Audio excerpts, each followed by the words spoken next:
Hello दोस्तों, कैसे हैं आप लोग। मेरा नाम है मैं। इस वीडियो में हम शुरू करने वाले हैं कैपिटल गेन। आज है हमारा कैपिटल गेन का क्लास नंबर 1। तो स्टार्ट करते हैं हम कैपिटल गेन के साथ। आशा करते हैं आपने ट्रांसफर प्राइसिंग कंप्लीट कर लिया होगा। नहीं करा होगा तो कोई बात नहीं, कैपिटल गेन से भी शुरुआत कर सकते हैं अपने। कैपिटल गेन की अगर हम बात करें तो it is one of the heads of income, और ये बहुत ही ज्यादा इंपॉर्टेंट चैप्टर है हमारे लिए। रीजन बिंग, आपको कई बार कैपिटल गेन डायरेक्टली एग्जाम में आता हुआ नहीं दिखेगा, लेकिन जो बड़े क्वेश्चन होते हैं और बहुत सारे छोटे जो हमारे डिस्क्रिप्टिव क्वेश्चन होते हैं या एमसीक्यूज भी होते हैं, तो उसमें हमें कैपिटल गेन का रिक्वायरमेंट लगता है। जब तक आप कैपिटल गेन को बहुत अच्छी तरीके से नहीं समझोगे, सारे टैक्स रेट, सारे periods of holding, long term, short term, उसके बाद आप सेक्शन 54 एंड भी बहुत सारी चीजें, जब तक आप उन चीजों को अच्छे से नहीं समझोगे तो आपको क्लैरिटी नहीं मिलेगी और आप पेपर भी सही से अटेम्प्ट नहीं कर पाओगे। तो हमारा फोकस अभी क्या होगा? कॉन्सेप्चुअल अंडरस्टैंडिंग में पूरी तरह से हमारा फोकस होगा एंड कॉन्सेप्चुअली हम समझेंगे। और जब आप ये पूरा लेक्चर का सीरीज खत्म कर दोगे कैपिटल गेन का, तो उस कैपिटल गेन के लेक्चर को सीरीज खत्म करने के बाद कैपिटल गेन का कोई भी क्वेश्चन आपका गलत नहीं होगा। जी हाँ, हाथ में फ्रैक्चर है, चोट लगा है, लेकिन अपने को कंटिन्यू करनी है स्टडी। तो मैं कर रहा हूं, आप भी करोगे। आप गिव अप नहीं करोगे, आप भी क्लासेस को टाइमली कंप्लीट करोगे। क्लासेस 1.5 के ऊपर नहीं जाएगा, चाहे कुछ भी हो जाए। और 1 पे देख रहे हो तब तो लाजवाब, क्या बात है। तो कोशिश करो 1 या 1.2 पे देखो, बट 1.5 के बियॉन्ड नहीं जाना तुम्हें। स्टार्ट करते हैं हम कैपिटल गेन के साथ। बहुत ही आसान सा है, कोई क्वेश्चन गलत नहीं होगा, बस कॉन्सेप्चुअली मेरे साथ बने रहो। इसके साथ साथ जीएसटी का भी पहला लेक्चर अपलोड कर दिया है, तो कस्टम्स खत्म करने के बाद जीएसटी भी शुरू कर देना। Sir face to face and live हो जाएगा, थोड़ा सा रिकवर हो जाने दो, उसके बाद face to face and live का भी अपडेट आ जाएगा। तुम टेलीग्राम चैनल को ज्वाइन करके रखो। तो स्टार्ट करते हैं हम कैपिटल गेन के साथ। अब ये है कौन है? ये है योयो हनी सिंह। तो मिस्टर योयो, अब मिस्टर योयो को ना एक प्रॉपर्टी खरीदनी थी। मेरे पास एक बिल्डिंग थी, मैंने सोचा इस प्रॉपर्टी को मिस्टर योयो को बेच देता हूं। ये बिल्डिंग थी मेरे पास 80 लाख रुपीस की। मैं हूं मिस्टर एमटी। मैंने इस बिल्डिंग को खरीदा था 35 लाख रुपीस में। जब मैं मिस्टर योयो को ये बिल्डिंग सेल करूंगा तो मैं कितने में सेल करूंगा? 80 लैक्स। अब इसी अकाउंट्स की बात करें, नॉर्मल एफ आर अकाउंट्स जो 11 में पड़ा था। किसने बेचा? एमटी ने बेचा। किसको बेचा? योयो को बेचा। कितने में बेचा? 80 लाख में बेचा। कितने में खरीदा था? 35 लैक्स में खरीदा था। तो सेलिंग प्राइस हो गई 80 लाख, कॉस्ट हो गया 35 लैक्स। और माइनस करें 80 माइनस 35, ये हो गया हमारा 45 लैक्स। अब अकाउंट्स की भाषा में हम इसको क्या बोलते थे? अकाउंट्स की भाषा में हम इसको बोलते थे प्रॉफिट। अकाउंट्स की भाषा में क्या बोलते थे? प्रॉफिट। आपको पता है, जाने अनजाने में ही आपने कैपिटल गेन पढ़ लिया। जी हाँ, यही है कैपिटल गेन। जितने में खरीदा वो अमाउंट को बोलते हैं हम सेलिंग प्राइस या नेट सेल कंसिडरेशन। समझ जाएगा, डोंट वरी। उसमें से जितने में हमने कॉस्ट में खरीदा वो कॉस्ट हम माइनस करेंगे, प्रॉफिट आ गया, that is our capital gain. अब ये जो हमारे पास कैपिटल गेन आया है, इस पे हमें टैक्स का पेमेंट करना पड़ता है। जब हम इसमें टैक्स का पेमेंट करते हैं तो डिफरेंट रेट से डिपेंडिंग ये किस कैटेगरी का कैपिटल गेन है, ये लॉन्ग टर्म है कि शॉर्ट टर्म है, लॉन्ग टर्म में भी ये कौन सा वाला एसेट का लॉन्ग टर्म है, कौन सा वाले का शॉर्ट टर्म है, तो ये सारी चीजें इसमें वर्क करती है। अकॉर्डिंगली हम टैक्स रेट इसमें लगाते हैं। पूरा बेसिक फंडा एकदम डिट्टो यही है। Selling price minus cost, that is profit and that is your capital gain. Clear? अब आते हैं स्ट्रेट अवे इस बड़े वाले चार्ट की तरफ। इसका एलएमएस ऑलरेडी अटैच्ड है, यूट्यूब पे देख रहे हो, स्क्रीनशॉट ले लेना, अकॉर्डिंगली वर्क करना। जब हम कैपिटल गेन चैप्टर पढ़ते हैं तो it is one of the chapter जिसमें पूरी तरह से फ्लो वर्क करता है। अगर आपको फ्लो समझ में आ गया चैप्टर का, जो अभी हम शुरुआत करने जा रहे हैं, ये पूरा का पूरा चैप्टर मक्खन की तरह आपके दिमाग में सेट हो जाएगा। स्टार्ट करते हैं हम। सबसे पहले, जब भी हमें कैपिटल गेन चार्ज करना होता है तो हम स्टॉक बेचते हैं, कैपिटल गेन आएगा? आंसर इज नहीं आएगा। क्यों नहीं आएगा? क्योंकि कैपिटल गेन सिर्फ और सिर्फ कैपिटल एसेट बेचने के दौरान आता है। कैपिटल गेन कब आता है? सिर्फ और सिर्फ कैपिटल एसेट को बेचने के टाइम। कैपिटल एसेट क्या होता है? कैपिटल एसेट होता है किसी भी प्रकार का प्रॉपर्टी, कोई सा भी प्रॉपर्टी ऑफ एनी काइंड, किसी भी काइंड का प्रॉपर्टी हो सकता है, चाहे वो मूवेबल हो, एक जगह से दूसरी जगह जाने वाला, चाहे वो इमूवेबल हो लाइक बिल्डिंग, लैंड, चाहे वो टेंजेबल हो, छू सकते हैं उसको, महसूस कर सकते हैं, चाहे वो इंटेंजेबल हो, छू नहीं सकते लाइक गुडविल, पेटेंट, कॉपीराइट, ये सारे। Whether or not connected to business. Oh my god, इसका क्या मतलब? इसका मतलब होता है आप पर्सनल प्रॉपर्टी बेचो, कैपिटल, अब बिजनेस की प्रॉपर्टी बेचो, कैपिटल गेन। आप चाहे कोई सी भी प्रॉपर्टी बेचो बेचो, वो कैपिटल गेन हो जाता है। बस उसको एक ही क्राइटेरिया सेटिस्फाई करना है, दैट इज कैपिटल एसेट का। तो कैपिटल एसेट क्या होता है? किसी भी प्रकार का प्रॉपर्टी, चाहे वो मूवेबल हो, चाहे वो इमूवेबल हो, चाहे वो टैंजेबल हो, चाहे वो इंटैंजेबल हो, चाहे वो बिजनेस से कनेक्टेड हो, चाहे वो बिजनेस से कनेक्टेड ना हो, लाइक इमूवेबल, तो वो भी प्रॉपर्टी होती है। और अगर वो प्रॉपर्टी है तो वो बन जाता है कैपिटल। तो सर कैपिटल गेन आएगा बेचने पे? अभी अभी आगे और कंडीशंस है, वो हमें पहले देखनी पड़ेगी। तो सबसे पहले हमने देखा है कैपिटल एसेट होना चाहिए। कैपिटल एसेट क्या होता है? प्रॉपर्टी ऑफ एनी काइंड, चाहे मूवेबल, चाहे इमूवेबल, चाहे टैंजेबल, चाहे इंटैंजेबल, चाहे connected to business or not. फिर आता है ज्वेलरी, ये कैपिटल एसेट होता है। Drawings, painting, work of art, sculpture, archaeological collection. आप ज्वेलरी बेच रहे हो, कैपिटल एसेट है, कैपिटल गेन आएगा। ड्राइंग्स बेच रहे हो, पेंटिंग बेच रहे हो मजनू भाई की, कैपिटल एसेट है, कैपिटल गेन आएगा। किसी भी वर्क ऑफ आर्ट को आप सेल करते हो, स्कल्पचर को आप सेल करते हो, आर्कियोलॉजिकल कलेक्शन को आप सेल करते हो, तो वो कैपिटल एसेट होता है एंड उस पे कैपिटल गेन टैक्स आ जाता है। अभी कैपिटल गेन टैक्स आएगा कि नहीं वो नहीं पढ़े, अभी सिर्फ पढ़े कैपिटल एसेट है कि नहीं। कैपिटल गेन टैक्स आएगा कि नहीं वो फर्दर आगे डिस्कस करेंगे अपने। अभी सिर्फ कैपिटल एसेट का डेफिनेशन। तो jewellery is a capital asset, drawing is a capital asset, painting is a capital asset, कोई भी work of art is capital asset, sculpture is a capital asset and archaeological collection is a capital asset. Okay, इसके साथ साथ आप में से कुछ लोग होंगे जिनको सोने के बर्तन में खाने का शौक होता है, तो जो भी गोल्ड यूटेंसिल्स होते हैं ना, वो कैपिटल एसेट होते हैं। जितने भी गोल्ड यूटेंसिल्स है, खाने के बर्तन, सोने वाले, वो सारे के सारे कैपिटल एसेट है।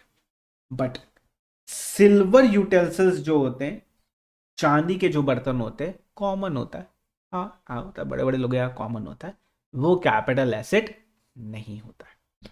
तो सोने के बर्तन बेचोगे, कैपिटल गेन। चांदी के बर्तन बेचोगे, कोई कैपिटल गेन नहीं आएगा। बट चांदी का कॉइन, अगर सिल्वर कॉइन बेचा तो वो कैपिटल गेन है। अगर सिल्वर कॉइन तुमने बेच दिया तो वो हो जाएगा तुम्हारा कैपिटल एसेट। तो silver coin is a capital asset. Next, gold bar, capital asset, सोने के बिस्किट, बड़े बड़े पुराने मूवीज में देखते थे तुम। Silver bar, capital asset. Souvenirs, capital asset, used for puja, यानी पूजा वगैरह में चढ़ाने के लिए चांदी का सिक्का वगैरह हम लेके आते हैं, वो सब कैपिटल एसेट है। उसको बेचोगे, कैपिटल गेन टैक्स आ जाएगा। इसके अलावा यूलिप बेचा, यूलिप एक सेपरेट चैप्टर है, वहां इसके बारे में डिस्कशन करेंगे। Rights and control and security held by FFI, अभी थोड़ी देर में देखते हैं इसको, अभी सिर्फ इस पे आते हैं। कैपिटल एसेट क्या होता है? कोई भी प्रकार की प्रॉपर्टी, चाहे मूवेबल हो, चाहे वो इमूवेबल हो, चाहे वो टेंजेबल हो, चाहे वो इनटेंजेबल हो, weather or not connected to business. कोई भी jewellery, drawings, painting, work of art, sculpture या किसी भी प्रकार का आर्कियोलॉजिकल कलेक्शन, कैपिटल एसेट है। गोल्ड यूटेंसिल, कैपिटल एसेट है। सिल्वर यूटेंसिल, कैपिटल एसेट नहीं है। सिल्वर कॉइन कैपिटल एसेट होता है। गोल्ड बार, सिल्वर बार या सोवरेन यूज्ड इन पूजा, चांदी का सिक्का वगैरह पूजा में चढ़ाते, वो सब कुछ कैपिटल एसेट होता है। बट क्या कैपिटल एसेट नहीं होता है? किसको हम कैपिटल एसेट नहीं मानेंगे? तो अगर स्टॉक इन ट्रेड है, स्टॉक इन ट्रेड मतलब हो गया सोने का दुकान, ज्वेलरी वाला। अब ज्वेलरी वाले के लिए जो ज्वेलरी होती है वो स्टॉक होती है, वो उसका धंधा है, उसका स्टॉक है। तो अगर वो उसको बेचेगा तो कैपिटल गेन नहीं आएगा, क्योंकि वो स्टॉक है उसके लिए। बट अगर यही ज्वेलरी हम बेचेंगे तो हम पे कैपिटल गेन टैक्स आ जाएगा। तो याद रखना, स्टॉक इन ट्रेड के लिए अगर यूज हो रहा है कैपिटल एसेट तो वो कैपिटल एसेट नहीं है, बिकॉज उस पर पीजीबीपी लगता है। आगे पढ़ेंगे चैप्टर में और आएगा ये डिटेल में, उस पर पीजीबीपी लगता है। अगर हम मूवेबल पर्सनल प्रॉपर्टी बेचेंगे, इमूवेबल नहीं दोस्तों, movable personal property. Sir sir sir sir ये मूवेबल पर्सनल प्रॉपर्टी क्या होती है? एप्पल वॉच, फोन नहीं है मेरे पास, iPhone, calculator, iPad, laptop, camera, ये सब है पर्सनल मूवेबल प्रॉपर्टी। अगर मैं पर्सनल मूवेबल प्रॉपर्टी बेचता हूं तो उस पर कोई भी कैपिटल गेन नहीं आएगा, बिकॉज वो कैपिटल एसेट नहीं है। अब बताओ, मेरा एक कार है, उस कार को मैं यूज करता हूं अपने पर्सनल पर्पस के लिए। अगर मैं वो कार को बेचता हूं तो बताओ क्या मेरे पे कैपिटल गेन आएगा या नहीं आएगा? तुम बोलो सर रिकॉर्डिंग मोड क्लास है, तुम्हारे लिए, मेरे लिए लाइव क्लास है, मैं तुम्हें सुन पा रहा हूँ, मुझे आवाज आ रही है तुम्हारी? हाँ हाँ, अच्छा, ओके, सुनाई दे रहा है दोस्तों, जल्दी बोलो। तो मूवेबल पर्सनल प्रॉपर्टी अगर हमारी कार है तो कार क्या कैपिटल एसेट होता है क्या दोस्तों? द आंसर इज नहीं, कार कैपिटल एसेट नहीं होता, because it's a personal movable property, वो मूव होता है। ठीक है, मेरा एक रेसिडेंशियल फ्लैट है, मैं उसमें रहता हूं, मैं उसको बेच रहा हूं, बताओ क्या वो कैपिटल एसेट नहीं? बोलो। तो द आंसर इज, तो द आंसर इज है। क्यों? आप तो बोले पर्सनल प्रॉपर्टी होता नहीं है capital asset. Personal movable property, immovable property is always capital asset. चाहे पर्सनल के लिए यूज करो, चाहे बिजनेस के लिए यूज करो, चाहे किसी भी चीज के लिए यूज करो, ऑलवेज कैपिटल एसेट। क्योंकि फ्लैट को तो पॉकेट में रख के घूम नहीं सकते ना, पॉकेट में रख लिया घूमने निकल गया फ्लैट के साथ, पॉसिबल नहीं है। तो personal movable property is not a capital asset, but अगर इमूवेबल है it will always be a capital asset. Okay, gold deposit bonds, gold deposit bonds जो आते हैं वो कैपिटल एसेट नहीं होते। गवर्नमेंट ने इसको एक्सक्लूड कर दिया ताकि लोग गोल्ड में इन्वेस्ट करें, गोल्ड बॉन्ड में इन्वेस्ट करें, इसीलिए, और कोई रीजन नहीं है इसका। नेक्स्ट, रूरल, सुनना, rural agricultural land, rural land नहीं बोल रहा हूं, एग्रीकल्चरल लैंड नहीं बोल रहा हूं, रूरल एग्रीकल्चरल लैंड बोल रहा हूं। क्या बोल रहा हूं? रूरल एग्रीकल्चरल लैंड, गांव की खेती वाली जमीन। जमीन नहीं बोल रहा हूं, खेती वाली जमीन नहीं बोल रहा हूं, गांव की जमीन नहीं बोल रहा हूं, गांव की खेती वाली जमीन। Rural agricultural land is not capital asset, यानी गांव की खेती वाली जमीन बेचोगे कैपिटल गेन नहीं आएगा। तो क्या? Rural agricultural land is not capital asset. अब रूरल एग्रीकल्चरल लैंड क्या होती है? तो एग्रीकल्चरल लैंड क्या होता है ये तो अपने को पता है, खेती की जमीन जहां पे कुछ उगा रहे हैं अपने, वो हो गया एग्रीकल्चरल लैंड। रूरल मतलब क्या हो गया? सर रूरल मतलब हो गया गांव, वो जो हम छुट्टी में चले जाते थे स्कूल टाइम में गांव में अपने घूमने के लिए, सर वो तुम्हारे लिए। लॉ के लिए गांव क्या होता है? रूरल क्या होता है in the terms of law, law के हिसाब से रूरल क्या होता है? तो अगर हम लॉ की बात करें तो लॉ के हिसाब से रूरल होता है, नहीं बताएंगे, लॉ के हिसाब से रूरल क्या होता है? लॉ बोलता है हम नहीं बताएंगे। लॉ बोलता है हम अर्बन डिफाइन कर देंगे। अर्बन एरिया क्या होता है ये हम डिफाइन कर देंगे, रूरल एरिया क्या होता है ये हम नहीं बताएंगे। तो जो अर्बन है वो रूरल नहीं है, यानी अगर तुम अर्बन की डेफिनेशन में फॉल करते हो तो तुम रूरल नहीं हो, तो तुम्हें नेगेटिव सेंस में सोचना है, तुम्हें इस डेफिनेशन में नहीं आना है। अब अर्बन एरिया क्या होता है? अर्बन एरिया होता है कोई भी एरिया जिसका पॉपुलेशन 10,000 या उससे ज्यादा है।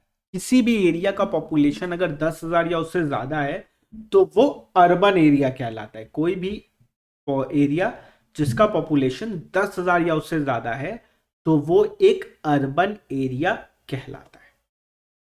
अब डेफिनेशन को एक्सटेंड कर दिया गया थोड़ा सा और बोला गया जो 10,000 के ऊपर एरिया है वो तो अर्बन है ही, बट अगर कोई ऐसा एरिया है जिसका पॉपुलेशन 10,000 के ऊपर है and up to 1 lakh rupees है, सॉरी 1 लाख है रुपीज नहीं, कोई ऐसा एरिया जिसका पॉपुलेशन 10,000 या उससे ज्यादा है एंड अप टू 1 लाख तक का उसका पॉपुलेशन है, तो ये एरिया तो अर्बन है ही बिकॉज ये 10,000 के ऊपर है। इस एरिया के बाहर का 2 किलोमीटर एरिया भी अर्बन कहलाएगा। तो ये एरिया तो अर्बन होगा ही, इसके बाहर का जो एरिया है वो भी अर्बन होगा। तो 10,000 या उससे ज्यादा अप टू 1 किलोमीटर, तो ये तो अर्बन है ही बिकॉज 10,000 या उससे ज्यादा है। बट सिंस ये अप टू 1 लाख तक का पॉपुलेशन है तो इसके बाहर का 2 किलोमीटर का एरिया भी अर्बन कहलाएगा। किसी एरिया का पॉपुलेशन 1 लाख से ज्यादा है, अप टू 10 लाख तक लोग रहते हैं वहां पे, तो ये एरिया तो अर्बन है ही बिकॉज ये 10,000 के ऊपर है। इसके बाहर का 6 किलोमीटर का एरिया भी अर्बन कहलाएगा, यानी ये तो अर्बन है ही, ये भी अर्बन हो जाएगा। ये तो अर्बन है ही, ये वाला एरिया भी अर्बन हो जाएगा। तो अगर 1 लाख से अप टू 10 लाख तक है तो ये एरिया तो अर्बन है ही बिकॉज 10,000 के ऊपर है। इसके बाहर का 6 किलोमीटर का एरिया भी अर्बन कहलाएगा। ओके, अच्छा क्लास स्टूडेंट्स जो देख रहे हैं टेलीग्राम ग्रुप जो क्लास वाला है उसको ज्वाइन इन कर लेना, वहीं से अपने बातचीत कर पाएंगे, अपडेट दे पाऊंगा तुमको अकॉर्डिंगली, तो उसको ज्वाइन कर लेना, ठीक है। अब अगर किसी एरिया का पॉपुलेशन 10 लाख के ऊपर है और अप टू कितना भी 1 करोड़ 2 करोड़ 10 करोड़ 140 करोड़ जितना मन उतना डाल दो, अगर 10 लाख के ऊपर लोग उस एरिया में रहते हैं तो वो एरिया तो अर्बन है ही बिकॉज 10,000 के ऊपर है। उसके बाहर का 8 किलोमीटर का एरिया भी अर्बन कहलाएगा, यानी ये तो अर्बन होगा ही। इसके बाहर का 8 किलोमीटर का एरिया भी अर्बन हो जाएगा। ओके, अब एक क्वेश्चन पूछो, अभी सिर्फ एग्रीकल्चर लैंड की बात कर रहे हैं। मैंने यहां पे एक एग्रीकल्चर लैंड है, बताओ ये कैपिटल एसेट है या वो कैपिटल एसेट नहीं है? यस और सो द आंसर इज, सिंस ये 2 किलोमीटर का एरिया भी अर्बन कहलाता है तो ये रूरल तो होगा नहीं, अर्बन होगा, तो ये कैपिटल एसेट है, सॉरी कैपिटल एसेट है। अच्छा, इस 2 किलोमीटर के बाहर एक एग्रीकल्चर लैंड है, बताओ ये कैपिटल एसेट है कि नहीं है? तो द आंसर इज ये कैपिटल एसेट नहीं है बिकॉज अब ये क्या हो गया, रूरल एग्रीकल्चरल लैंड। और एक बार, मैंने ना ये बॉर्डर वाली जमीन बेच दी, ये एग्रीकल्चर लैंड है, बताओ is it a capital asset और नॉट? थिंक एंड से विदाउट थिंकिंग मत बोलो। द आंसर इज ये कैपिटल एसेट हो जाएगा। क्यों? बिकॉज बाहर का 8 किलोमीटर का एरिया भी अर्बन है, और अगर अर्बन है तो ये एक्सक्लूजन में कवर नहीं होगा। बट बॉर्डर के इस तरफ वाला एक एग्रीकल्चर लैंड मैंने सेल किया, बताओ is it a capital asset और नॉट? फास्ट जा रहा है क्लास? अगर लगे फास्ट जा रहा है तो मेरे को जरूर बताना, ठीक है। तो the answer is this is not a capital asset. Easy peasy, एकदम इजी सा है। तो हमने क्या देखा, अगर आप रूरल एग्रीकल्चर लैंड हो तो आप एक्सक्लूड हो from the definition of capital asset, और अगर आप कैपिटल एसेट ही नहीं हो तो आप पे कैपिटल गेन ही नहीं लगेगा, बिकॉज आप फर्स्ट कंडीशन को ही ब्रीच करती हो, तो आप पे कोई भी कैपिटल गेन टैक्स नहीं लगेगा। अब रूरल एग्रीकल्चर लैंड क्या होता है, तो उसके लिए हमने देखा एग्रीकल्चर लैंड खेती की जमीन पता है हमें। रूरल क्या होता है वो बोले नहीं बताएंगे, लेकिन हम अर्बन बता देंगे। अर्बन क्या होता है, तो अर्बन क्या होता है, किसी भी एरिया में अगर 10,000 या उससे ज्यादा का पॉपुलेशन है तो वो अर्बन हो गया। 10,000 से लेके 1 लाख तक है तो बाहर का 2 किलोमीटर का एरिया भी अर्बन हो जाएगा। इसके अंदर कुछ भी बेचोगे तो वो सब कैपिटल एसेट है, इसके बाहर वाला कैपिटल एसेट नहीं होगा। सिमिलरली अगर 1 लाख के ऊपर पॉपुलेशन है, अप टू 10 लाख तक का पॉपुलेशन है, तो बाहर का 6 किलोमीटर का एरिया भी अर्बन हो जाएगा, और ये तो अर्बन है ही। तो अगर यहां पे कोई भी एग्रीकल्चर लैंड बेचोगे तो वो सारा अर्बन कहलाएगा, और अर्बन एग्रीकल्चर लैंड बेचने पे कैपिटल गेन टैक्स लग जाएगा।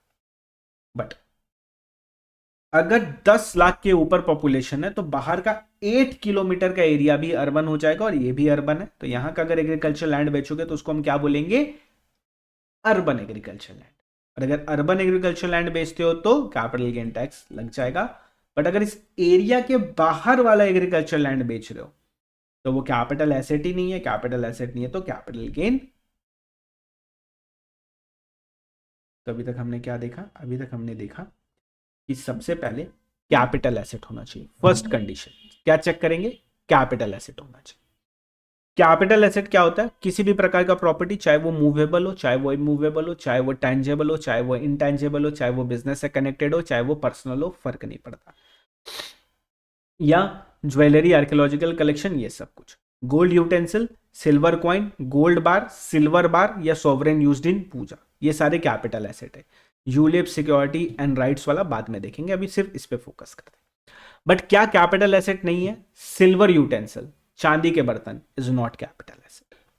फिर stock in trade not capital asset. Personal movable property, personal movable property not capital asset. Gold deposit bond not capital asset. What about rural agricultural land, agriculture land खेती की जमीन, rural मतलब नहीं बताएंगे, urban बता देंगे। तो अगर तुम इस डेफिनेशन के अंदर हो तो तुम कैपिटल एसेट हो, बट जैसे ही तुम इस डेफिनेशन के बाहर जाओगे तुम एक रूरल एग्रीकल्चर लैंड बन जाओगे, एंड कोई भी कैपिटल गेन टैक्स तुम पे नहीं लगेगा। अच्छा, मेरी एक जमीन है, it's not an agricultural land, it is a normal land जिसपे एक बिल्डिंग है और वो यहाँ पे, अगर मैं इसको बेचूंगा तो बताओ क्या ये कैपिटल एसेट है या नहीं है, this is not an agricultural land. So the answer is, अगर एग्रीकल्चरल लैंड नहीं है और रूरल में फॉल कर रहा है तो वो कैपिटल एसेट होगा, बिकॉज एक्सक्लूजन किसको दिया गया है, सिर्फ रूरल एग्रीकल्चरल लैंड को, not any other land, only rural agricultural. ये समझ में आया भाई। नेक्स्ट पॉइंट बोलता है कैपिटल एसेट होना चाहिए और उसका ट्रांसफर होना चाहिए। क्या कंडीशन है, ट्रांसफर होना चाहिए। कैपिटल एसेट होना चाहिए और उसका ट्रांसफर होना चाहिए। अब ट्रांसफर डिफाइन किया गया है 247 में, 2 ब्रैकेट 47।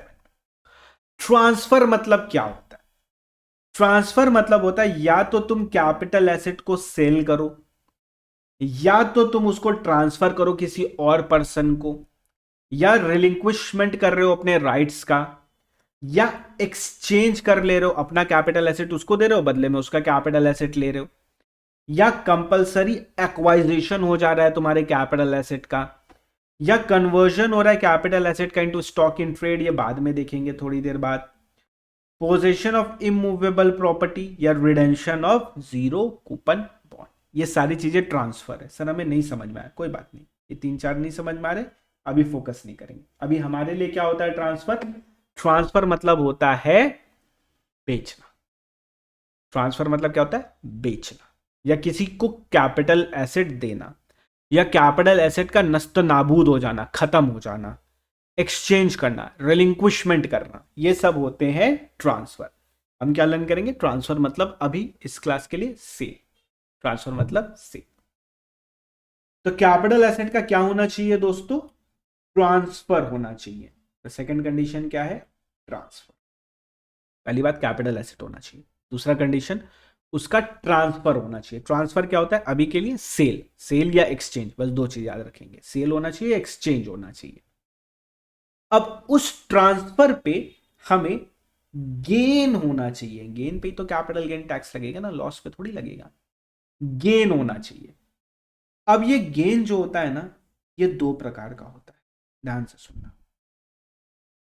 एक होता है लॉन्ग टर्म कैपिटल गेन, एक होता है short term capital gain. Okay, this video is totally updated for our May 26, June 26, September 26, December 26 and January 2027। तो आप सबके लिए ये वैलिड है, ठीक है। अब गेन दो प्रकार के होते हैं, या तो लॉन्ग टर्म कैपिटल गेन या तो short term capital. Long term capital gain और शॉर्ट टर्म कैपिटल गेन किस पे डिपेंड करता है? ये डिपेंड करता है एसेट कौन सा है। अब दो प्रकार के एसेट होते हैं, या तो लॉन्ग टर्म कैपिटल एसेट, ऐसे नहीं करते, ऐसे करते इसको, या तो लॉन्ग टर्म कैपिटल एसेट और या तो शॉर्ट टर्म कैपिटल एसेट। अब कैपिटल एसेट क्या होता है ये तो हमने पढ़ लिया, long term and short term कैसे डिफाइन करेंगे थोड़ी देर में देखते हैं। तो लॉन्ग टर्म कैपिटल गेन कब आता है? जब आप लॉन्ग टर्म कैपिटल एसेट को सेल करते हो और उस पर गेन होता है, तब आता है। शॉर्ट टर्म कैपिटल गेन कब आता है? जब आप शॉर्ट टर्म कैपिटल एसेट को सेल करते हो और उस पर गेन आता है। ओके, अब ये लॉन्ग टर्म है कि शॉर्ट टर्म है, ये किस पे डिपेंड करता है? Period of holding, period of holding. मेरी हाथों को ध्यान से देखो, मेरी हाथों की रेखाओं को देखो, लो इसकी रेखा देखो, दिख रही है? सर इसकी रेखा तो पूरी बिगड़ी हुई दिख रही है मेरे को। बिगड़ी हुई नहीं है दोस्तों, बनी हुई रेखा है हमारी, हम बच गए, ठीक है। तो long term capital asset and short term, तो मेरा बाल सेट नहीं हो रहा, मुझे वियर्ड सा लग रहा बड़ा, ध्यान से देखो। लॉन्ग टर्म कैपिटल एसेट या short term capital asset depend करता है पीरियड ऑफ होल्डिंग में। सर वैक्स लगाइए सर, सर जेल लगाइए सर, बाल सेट हो जाएगा। मैं तुमको एक बहुत इंपॉर्टेंट बात बताने वाला हूँ दोस्तों, स्पेशली लड़कों के लिए बता रहा हूँ, ध्यान से सुनना, ध्यान से सुनना, ठीक है। बाल सेट होना जरूरी नहीं है, बाल होना जरूरी है, ठीक है। तो सेट के चक्कर में बाल मत उड़ा लेना, बाल होना इंपॉर्टेंट है, सेट होना इंपॉर्टेंट नहीं है, ठीक है, एट प्रेजेंट। तो अभी ध्यान से यहाँ देखो, long term capital asset and short term capital asset किस पे डिपेंड करेगा? पीरियड ऑफ होल्डिंग, कितने दिन आपने होल्ड करके रखा उस एसेट को, वो डिफाइन करेगा कि एसेट लॉन्ग टर्म है कि शॉर्ट टर्म है। एंड कैपिटल एसेट क्या होता है ये हमने ऑलरेडी देख रखा है। ध्यान से देखो, अमेंडमेंट है यहाँ पे, अमेंडमेंट ठीक हो गया है यहाँ पे, क्लीन हो गया। अब कैपिटल एसेट कैसे डिफाइन होगा, शॉर्ट टर्म है कि लॉन्ग टर्म है? तो दो भाग में डिवाइड किया गया। अगर आपका सिक्योरिटीज है जो लिस्टेड है स्टॉक एक्सचेंज में, including listed unit of business trust, business trust वही देर में समझ लेंगे, अभी इस पे फोकस मत करो, अभी सिर्फ इस पे देखो। सिक्योरिटीज जो कि लिस्टेड है रिकॉग्नाइज स्टॉक एक्सचेंज में, मतलब एक्स लिमिटेड, वाई लिमिटेड, जिसका बीएससी या एनएससी में ट्रेडिंग होता है, रिकॉग्नाइज स्टॉक एक्सचेंज में ट्रेडिंग होती है, लिस्टेड है, ट्रेडिंग होती है, सिर्फ लिस्टेड है, वो भी कवर हो जाएगा, ठीक है। तो कोई भी सिक्योरिटी जो लिस्टेड है स्टॉक एक्सचेंज में, या units of equity oriented mutual fund या units of UTI, units of equity oriented fund या यूटीआई, या जीरो कूपन बॉन्ड। तीन एसेट कौन से? Listed securities, units of equity oriented fund या units of UTI and zero coupon bond. इनके लिए बोला गया कि अगर तुम इनको एग्जैक्ट 12 मंथ्स के लिए होल्ड करके रखते हो तो ये हो जाएगा शॉर्ट टर्म कैपिटल एसेट। 12 या उससे कम, 12 या उससे कम मंथ्स के लिए होल्ड करते हो तो होगा short term capital asset. And जैसे 12 मंथ्स के बियॉन्ड जाएगा ये हो जाएगा लॉन्ग टर्म कैपिटल। तो listed securities, equity oriented fund, units of UTI या जेडसीबी के लिए क्या देखना है हमें? 12 months. Up to 12 months it is short term capital asset, and जैसे ही 12 मंथ से ज्यादा हो जाएगा वो लॉन्ग टर्म बन जाएगा। एक दिन के लिए होल्ड किया शॉर्ट टर्म, 10 दिन के लिए होल्ड किया शॉर्ट टर्म, एग्जैक्टली 12 मंथ्स के लिए होल्ड किया शॉर्ट टर्म, 12 मंथ्स 1 डे के लिए होल्ड किया लॉन्ग लॉन्ग टर्म हो जाएगा जैसे 12 मंथ्स क्रॉस होगा, भले ही एक दिन एक्स्ट्रा हो जाए। और बाकी सारे एसेट्स के लिए बहुत सिंप्लीफाई कर दिया, पहले बहुत कंफ्यूजन था यहाँ पे, एकदम सिंप्लीफाइड है। बाकी सारे एसेट्स के लिए 24 मंथ्स। अगर 24 मंथ्स या उससे कम है तो शॉर्ट टर्म, 24 मंथ से ज्यादा है तो लॉन्ग टर्म। क्या तेरा बर्थडे, मेरा बर्थडे, इसका बर्थडे, उसका बर्थडे, किसका बर्थडे, बर्थडे नहीं, पीरियड ऑफ होल्डिंग। क्या? Period of holding, period of holding, कितने दिन आप उसको होल्ड करके रखते हो, पीरियड ऑफ होल्डिंग। तो listed securities, equity oriented fund, units of UTI, zero coupon bond, इन सब के लिए 12 मंथ्स देखना है। Up to 12 months short term capital asset, जैसे ही 12 मंथ्स के बियॉन्ड जाएगा लॉन्ग टर्म कैपिटल एसेट। बाकी सारे एसेट्स के लिए 24 मंथ्स देखना है। 24 मंथ्स या उससे कम है तो शॉर्ट टर्म, 24 से ज्यादा होते ही long term capital asset. Long term बेचा, गेन हुआ तो लॉन्ग टर्म कैपिटल गेन कहलाएगा। शॉर्ट टर्म बेचा, गेन हुआ तो शॉर्ट टर्म कैपिटल गेन कहलाएगा। और वो गेन जो है वो एग्जेम्प्ट नहीं होना चाहिए, वो गेन जो है वो एग्जेम्प्ट नहीं होना चाहिए, तो आप पे लगेगा कैपिटल गेन टैक्स। टोटल कितने कंडीशन हुए दोस्तों? 4 कंडीशन। पहला कैपिटल एसेट, दूसरा कैपिटल एसेट पड़े पड़े कैपिटल गेन लग जाएगा क्या? मेरे पास एक कैपिटल एसेट है, ले लो टैक्स, होगा क्या? पॉसिबल नहीं है। मेरे को उसको ट्रांसफर करना पड़ेगा, सेल करना पड़ेगा, एक्सचेंज करना पड़ेगा, रिलिंक्विश करना पड़ेगा, डिस्ट्रक्शन करना पड़ेगा, कुछ भी ऐसी चीज करनी पड़ेगी, तो वो ट्रांसफर कहलाएगा। फिर उस ट्रांसफर पे मेरे को गेन भी होना चाहिए, और वो गेन क्या होना चाहिए? एग्जेम्प्ट नहीं होना चाहिए। एग्जेम्पशन के विषय में लिखा है, याद रखना, सेक्शन नंबर 10 में एंड सेक्शन नंबर 54 सीरीज है पूरी उसमें। तो एग्जेम्प्ट नहीं होना चाहिए, तब हम पे कैपिटल गेन टैक्स लगेगा। 4 चीजें, कब? कैपिटल एसेट, उसका ट्रांसफर, उस पे गेन, और वो एग्जेम्प्ट नहीं होना चाहिए। ये 4 चीज हमेशा याद रखना, कभी भी गलती नहीं होगी एग्जाम में। किस साल में कैपिटल गेन टैक्स लगेगा? जिस साल आप ट्रांसफर करोगे उस साल लगेगा। जिस साल भी आपने ट्रांसफर करा उस साल आपको कैपिटल गेन टैक्स पे करना पड़ेगा। अब यहां पे लिखना है एक्सेप्ट फ्यू एक्सेप्शन, कुछ एक्सेप्शंस भी है उसमें, ठीक है, कुछ एक्सेप्शंस है, उनको छोड़ के, उनके अलावा बाकी सब केस में जिस दिन आप ट्रांसफर करोगे, जिस साल ट्रांसफर करोगे उस साल आपको कैपिटल गेन टैक्स देना पड़ेगा। और कुछ चीजें सीखते हैं दोस्तों, मेरे को बताना इसका लॉन्ग टर्म शॉर्ट टर्म देखने के लिए अपने को 12 मंथ्स देखना है या 24 मंथ्स देखना है, बस इतना ही बताना, ठीक है। शेयर्स है एमटी लिमिटेड का, बताओ इसके लिए कितना देखना होगा हमें? तो सर शेयर्स है एमटी लिमिटेड का है, मतलब पब्लिक कंपनी है, मतलब लिस्टेड होगी, और लिस्टेड है तो इसके लिए शॉर्ट टर्म लॉन्ग टर्म देखने के लिए हम देखेंगे 12 मंथ्स। अगर एग्जैक्ट 12 मंथ्स तक है तो शॉर्ट टर्म, 12 के एक दिन भी ऊपर गया तो लॉन्ग टर्म। क्या? Period of holding. MT private limited, sir private limited है तो इसका मतलब इसका लिस्टेड नहीं होगा, सिक्योरिटीज शेयर्स लिस्टेड नहीं होगा, तो इसके लिए हम क्या देखेंगे? 24। इसके लिए हम क्या देखेंगे दोस्तों? 24 मंथ्स। क्यों 24 मंथ्स देखा? बिकॉज इसका लिस्टेड नहीं होगा सिक्योरिटीज, तो ये अदर्स में फॉल करेगा। लिस्टेड वाले के लिए 12, बाकी सब के लिए 24। एकदम इजी वीजी कर दिया। पहले यहां पे बहुत कंफ्यूजन होता था, अब यहां पे कोई भी कंफ्यूजन नहीं है, एकदम आसान सा है। Okay, next, debentures of MT limited, और ये डिबेंचर्स लिस्टेड है, ये वाला। बताओ अब क्या होगा?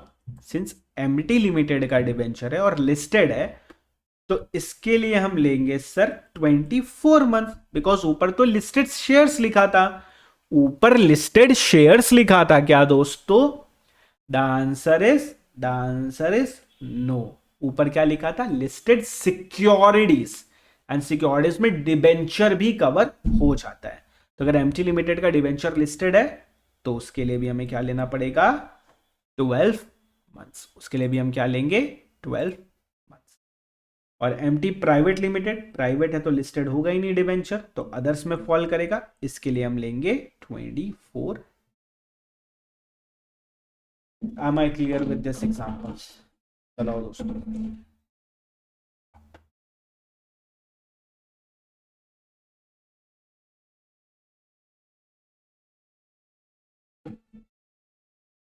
क्रिस्टल क्लियर सर, एकदम मक्खन की तरह सर। Clear, clarity, okay. अच्छा, अगर मेरा एक इमूवेबल प्रॉपर्टी है, बताओ इसके लिए हम क्या देखेंगे इमूवेबल प्रॉपर्टी के लिए? 12 महीना या 24 महीना? बोलो बोलो बोलो बोलो। The answer is 24 months. 24 months तक है तो शॉर्ट टर्म, 24 से एक भी ज्यादा है तो लॉन्ग टर्म कैपिटल एसेट बने। यहां तक समझ आया? यहां तक किसी को कोई डाउट, कोई समस्या? क्लियर, आगे बढ़ू? ओके दोस्तों, चलो आगे बढ़ते हैं अब अपने। तो हमने सबसे पहली बात देखी कि कैपिटल एसेट होना चाहिए, उसका ट्रांसफर होना चाहिए, उस पर गेन होना चाहिए और वो एग्जेम्प्ट नहीं होना चाहिए, तो उस पर कैपिटल गेन टैक्स लगेगा। कैपिटल एसेट क्या होता है? Property of any kind, movable, immovable, tangible, intangible, whether or not connected to business or not.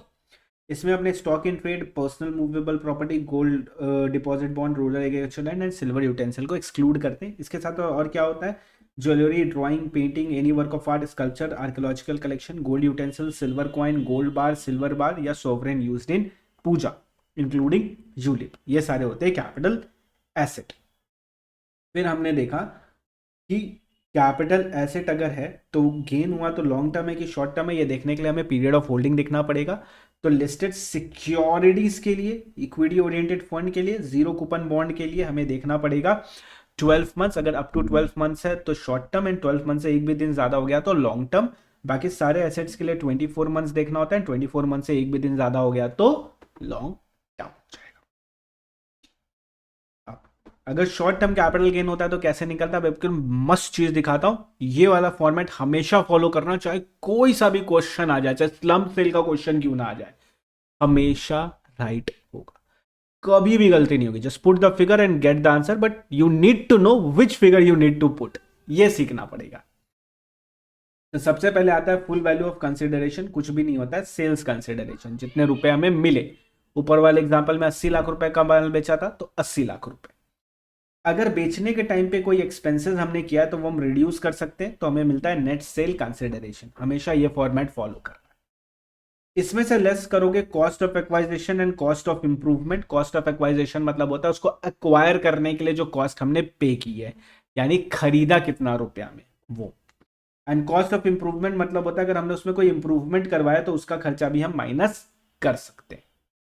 फिर आ जाएगा हमारे पास कैपिटल गेन। अब वो कैपिटल गेन जो एग्जेम्प्ट होता है वो तो टैक्सेबल नहीं होता है, तो वो माइनस कर देंगे।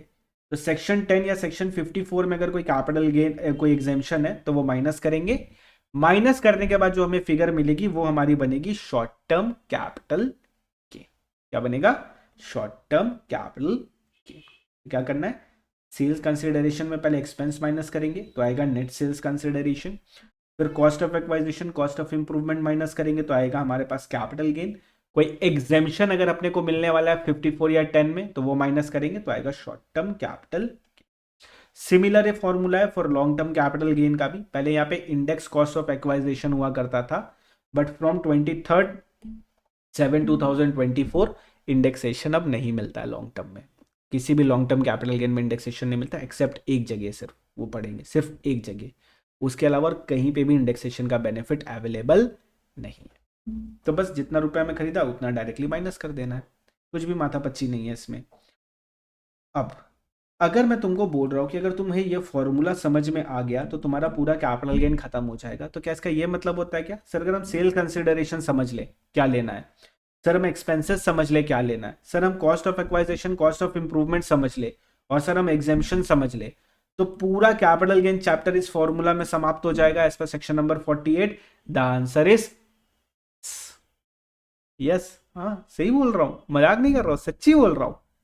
अगर ये पूरा फॉर्मूला तुम्हें समझ में आ गया ना, पूरा कैपिटल गेन इस फॉर्मूले के अंदर ही है।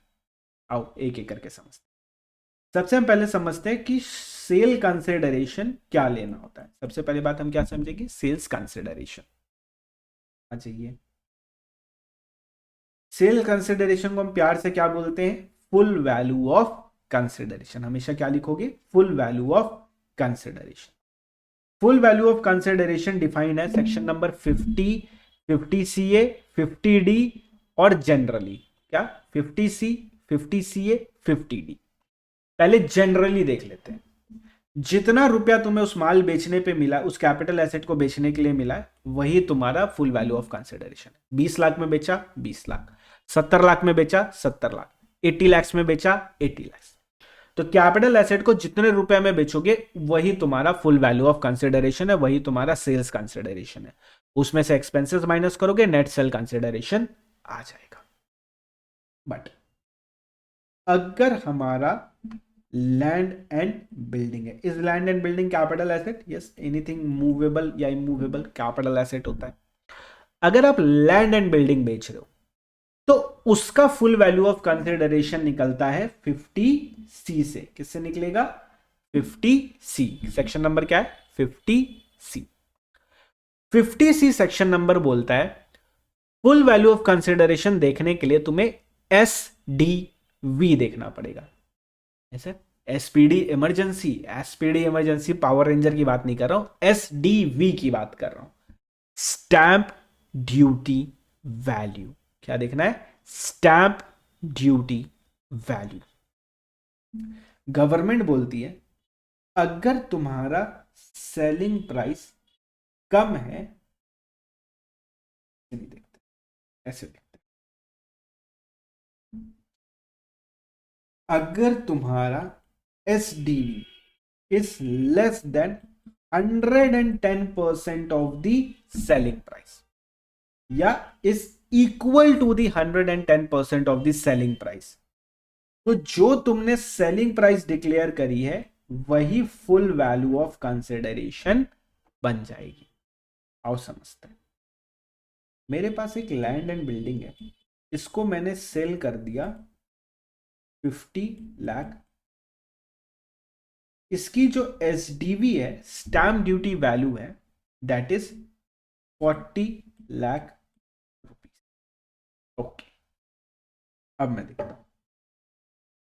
SDV should be less than equal to 110% of selling price। Selling price कितनी है मेरी? 50 लाख रुपीस। 50 लाख का 110% कितना होता है? 55 लैक्स। SDV कितनी है? 40 लैक्स। 110% कितना आया मेरा? 55 lakhs. Is 55 lakhs less than equal to 40 lakhs? The answer is yes. तो गवर्नमेंट बोलती है, ध्यान से सुनना, यही गलती होती है, ध्यान से, यही गलती होती है। गवर्नमेंट बोलती है हमें फुल वैल्यू ऑफ कंसिडरेशन लेना है जो रुपया तुम्हें मिला। कितना मिला? 50 लाख। 55 लाख मत कर देना गलती से, क्या हो जाएगा? 50 lakh rupees will be our full value of consideration. एक एग्जांपल से और समझते हैं। मैंने माल बेचा 45 लैक्स में, SDV है 50 लैक्स। क्या बेचा मैंने? Land and building. ये सिर्फ लैंड एंड बिल्डिंग के लिए। 50C किसके लिए? सिर्फ और सिर्फ लैंड एंड बिल्डिंग के लिए। सेल किया मैंने 45 लैक्स में, SDV है 50 लैक्स की। और चेक करते, इस SDV less than equal to 110% of selling price. This is only for checking purpose, इसका और कोई यूज नहीं होगा कंप्यूटेशन में, ठीक है। अब 110% कितना होता है 45 लैक्स का? 110% होता है 49.5 लैक्स। एंड SDV मेरी कितनी है? 50 लैक्स। इस 50 lakhs less than 49.5 lakhs? The answer is no. 50 lakh छोटा होता है क्या 49 से? नहीं, 50 लाख बड़ा होता है। तो इस सिनेरियो में हमें जो फुल वैल्यू ऑफ कंसिडरेशन लेना है वो लेना है SDV। और SDV कितना है? 50 लाख। M I clear? सोचो, 1 मिनट पॉज कर दो वीडियो को। सोचो, दिमाग में बैठाओ, पहले इसको पॉज किया, सोच लिया। आओ समरी दिखाता हूं। जब भी stamp duty value less than 110% of actual selling price होगा तो फुल वैल्यू ऑफ कंसिडरेशन हम क्या लेंगे? Actual selling price. जब भी equal to 110% of actual selling price होगा तो हम क्या लेंगे? Actual selling.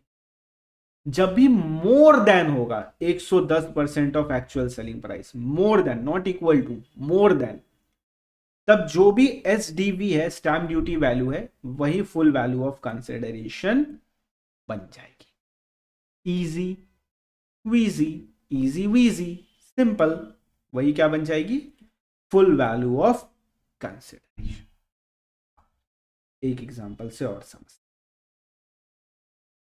Selling price is 130, SDV is 140. Pause the video and tell me full value of consideration क्या देनी किया। 110% ऑफ 130 होता है 143। 110% कितना होता है? 140। इस SDV लेस देन 143? क्या SDV 140 is less then 143? The answer is yes. तो जो भी वैल्यू तुम डिक्लेयर करोगे वही मान लेंगे। तुमने कितना डिक्लेयर करा? 130। तुम कितना लेंगे? 130। Remember this is only for checking purpose, ये सिर्फ चेकिंग पर्पस के, इसको कभी भी कॉम्प्यूटेशन में मत ले लेना वरना दिमाग खराब हो जाएगा। चलो next. Selling price is 160, SDV is 176। तो पहले 110% कर लो, कितना होता है? पॉज करके करो। 176, SDV 176, 110% भी 176। क्या इक्वल टू है क्या? यस। क्या बड़ा है क्या SDV? नहीं। तो फुल वैल्यू ऑफ कंसिडरेशन हम क्या लेंगे? 160। जो वैल्यू डिक्लेयर करोगे वही मान। Okay डोकी, okay डोकी। चलो next. Selling price is 190, SDV is 120. Pause the video and tell me what will be the full value of consideration. Live class है, घर में लगना चाहिए, पढ़ाई कर रहे हो लाइव क्लास में बैठ के, सिर्फ फॉरवर्ड मत करो वीडियो को, ठीक है? फोकस करके पढ़ाई करो। Focus, come on. ये देख यार, इसके बाद भी फोकस कर पा रहे हो तुम, इसके बाद तुम अभी भी फोकस नहीं कर पा रहे हो तो कैसे चलेगा दोस्तों? करो focus, come on. Okay, selling price का 110% अगर हम निकालते तो कितना होगा? 190 इंटू 110% हुआ हमारा 209। Is SDV more than 110%? Is SDV more than 110%? The answer is yes. And if SDV is more than 110%, then SDV will be your full value of consideration. Clear दोस्तों? कोई समस्या? नो समस्या, right? Done, fine. Now move ahead. अब हम आते हैं, कई बार क्या होता है ना, स्टैम्प ड्यूटी वैल्यू ना डिपार्टमेंट द्वारा मेंटेन्ड है and department is never updated. हो सकता है सच में किसी एरिया का जो एक्चुअल वैल्यू है वो 5 लाख रुपए ही है, ठीक है? उस एक्चुअल वैल्यू 5 लाख रुपए ही है, लेकिन SDV स्टैम्प डिपार्टमेंट जो है वो अभी भी उसको 40 लाख पे वैल्यू कर रहा है। It's not updated. अब अगर ये 50C को फॉलो करेंगे और हम लैंड को बेचेंगे 5 लाख रुपया में, तो वो हमसे 40 लाख का नेट कंसिडरेशन मानेंगे और 40 लाख पे मेरे को टैक्स देना पड़ेगा, जो कि जाती है, गलत है, गलत है, सरासर गलत है। जज साहब हमारे साथ नाइंसाफी हो रही है, ये बहुत बहुत बहुत बड़ी नाइंसाफी है। सर इस नाइंसाफी से हम कैसे बचेंगे? तो इस नाइंसाफी से बचाने के लिए हमारे पास आता है एक मसीहा, एक पर्सन जो हमें सेव करेगा इस सिचुएशन से, और उस पर्सन का नाम है वो, कौन वो? Valuation officer. गवर्नमेंट बोलती है अगर तुमको सच में ऐसा लगता है कि जो SDV की वैल्यू है वो अननेसेसरी ज्यादा है from the actual selling price, जो फेयर मार्केट वैल्यू है उस एसेट का उससे ज्यादा है SDV, because stamp duty authority has not evaluated the property properly, या मेरी प्रॉपर्टी में कुछ हो गया था, मिस्टर एक्स की प्रॉपर्टी में आग लग गया था, अपना क्यों खराब करूं, मिस्टर एक्स का करूंगा। मिस्टर एक्स की प्रॉपर्टी में आग लग गया था, प्रॉपर्टी तबाह हो गई, इसीलिए उसका वैल्यू कम है, उसको बेचने पे कम रुपया मिला, बट डिपार्टमेंट ये बात नहीं मान रहा है, तो हम जाएंगे वैल्यूएशन ऑफिसर के पास। हम वैल्यूएशन ऑफिसर के पास जाके बोलेंगे, वैल्यूएशन ऑफिसर सुनिए ना, ये जो एचडीवी डिपार्टमेंट बोल रहा है ना, दैट इज सरासर गलत, अब प्लीज वैल्यू आप निकालो। तो क्या होगा, जब भी एसएससी क्लेम करता है कि HDV is more than fair market value, fair market value 5 lakh रुपया ही है, एचडीवी 40 लाख 45 लाख 1 करोड़ बोल रहा है डिपार्टमेंट, ये तो गलत है ना। तो मैं एओ को बोलूंगा और एओ मेरा केस किसको रेफर करेगा, वैल्यूएशन ऑफिसर को, वो मसीहा वो आएगा और हम सबको बचाएगा, वैल्यूएशन ऑफिसर आएगा। अब वैल्यूएशन ऑफिसर वैल्यूएशन करेगा, अब वैल्यूएशन ऑफिसर ने जेन्युइनली वैल्यू करा और उसको पता चला कि जो वैल्यू है that is less then stamp duty value, stamp duty value जबरदस्ती 40 लाख है, उस प्रॉपर्टी का जो एक्चुअल कीमत है वो सिर्फ और सिर्फ 6 लाख रुपीस है। तो मैं बोलूंगा ठीक है यार, 40 लाख की जगह 6 लाख परफेक्ट। तो मैं एचडीवी क्या मान, फुल वैल्यू ऑफ कंसिडरेशन में क्या ले लूंगा, जो भी वैल्यू डिक्लेयर करेगा असर्टेन करेगा valuation officer, that is 6 lakh rupees. क्या हो जाएगा full value of consideration, 6 lakh rupees, because 6 lakh rupees इसने बोला। अच्छा, अब वैल्यूएशन ऑफिसर ने जब वैल्यूएशन करा तो भैया ये अलग ही लेवल पे चले गए, ये बोलते नहीं नहीं नहीं नहीं, वैल्यू जो है ना इस प्रॉपर्टी की वो है 60 लाख। ओ माय गॉड, हाँ मेरे को पता है, मेरे को ये हाथ नहीं हिलाना है ज्यादा, बट हिल जा रहा है, मैं क्या करूं, involuntary, but I will try to control, तो डांटो मत मेरे को। तो 60 लाख रुपीस निकाल दिया।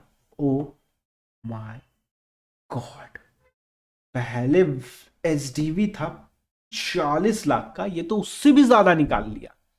तो गवर्नमेंट बोलती है कोई बात नहीं, घबराओ नहीं, जितना भी ज्यादा निकाले हम इसको लिमिट कर देंगे एचडीवी पे, ठीक है, पैर पे कुल्हाड़ी नहीं पड़ने देंगे। यानी फुल वैल्यू ऑफ कंसिडरेशन इस केस में क्या हो जाएगा, 40 लाख रुपीस। कितना आ जाएगा, 40 लाख रुपीस। तो क्या है केस, केस ये है कि मेरे को लगता है फेयर मार्केट वैल्यू से ज्यादा एचडीवी आ रही है। अच्छा एक केस मेरे को बताना, ठीक है, सेलिंग प्राइस है, मैंने इसको बेचा है 50 लाख में, ठीक, 50 लाख में, और एचडीवी है 54 लाख। बताओ फुल वैल्यू ऑफ कंसिडरेशन क्या लेंगे। तो सर 110% होता है 55 लाख, तो एचडीवी इज लेस देन 110%, तो जो भी सेलिंग प्राइस हमने बोली है वही ले लेंगे। कितना लेंगे, 50 लाख। अभी जाओगे क्या वैल्यूएशन ऑफिसर के पास इस केस में, ऑब्वियसली नहीं जाओगे, 50 लाख मिला है, 50 लाख हम बोल रहे हैं, 50 लाख वो मान रहा है, तो मुझे वैल्यूएशन ऑफिसर के पास जाना ही नहीं है। वैल्यूएशन ऑफिसर के पास हम तभी जाते हैं जब भी हमारा फुल वैल्यू ऑफ कंसिडरेशन में एचडीवी आता है, लाइक ये वाला एग्जांपल, इसमें एचडीवी आ गया 50 लाख, इस वाले एग्जांपल के लिए हम जाएंगे, अदरवाइज हम नहीं जाएंगे। लास्ट एग्जांपल जो करा था इस पे आते हैं।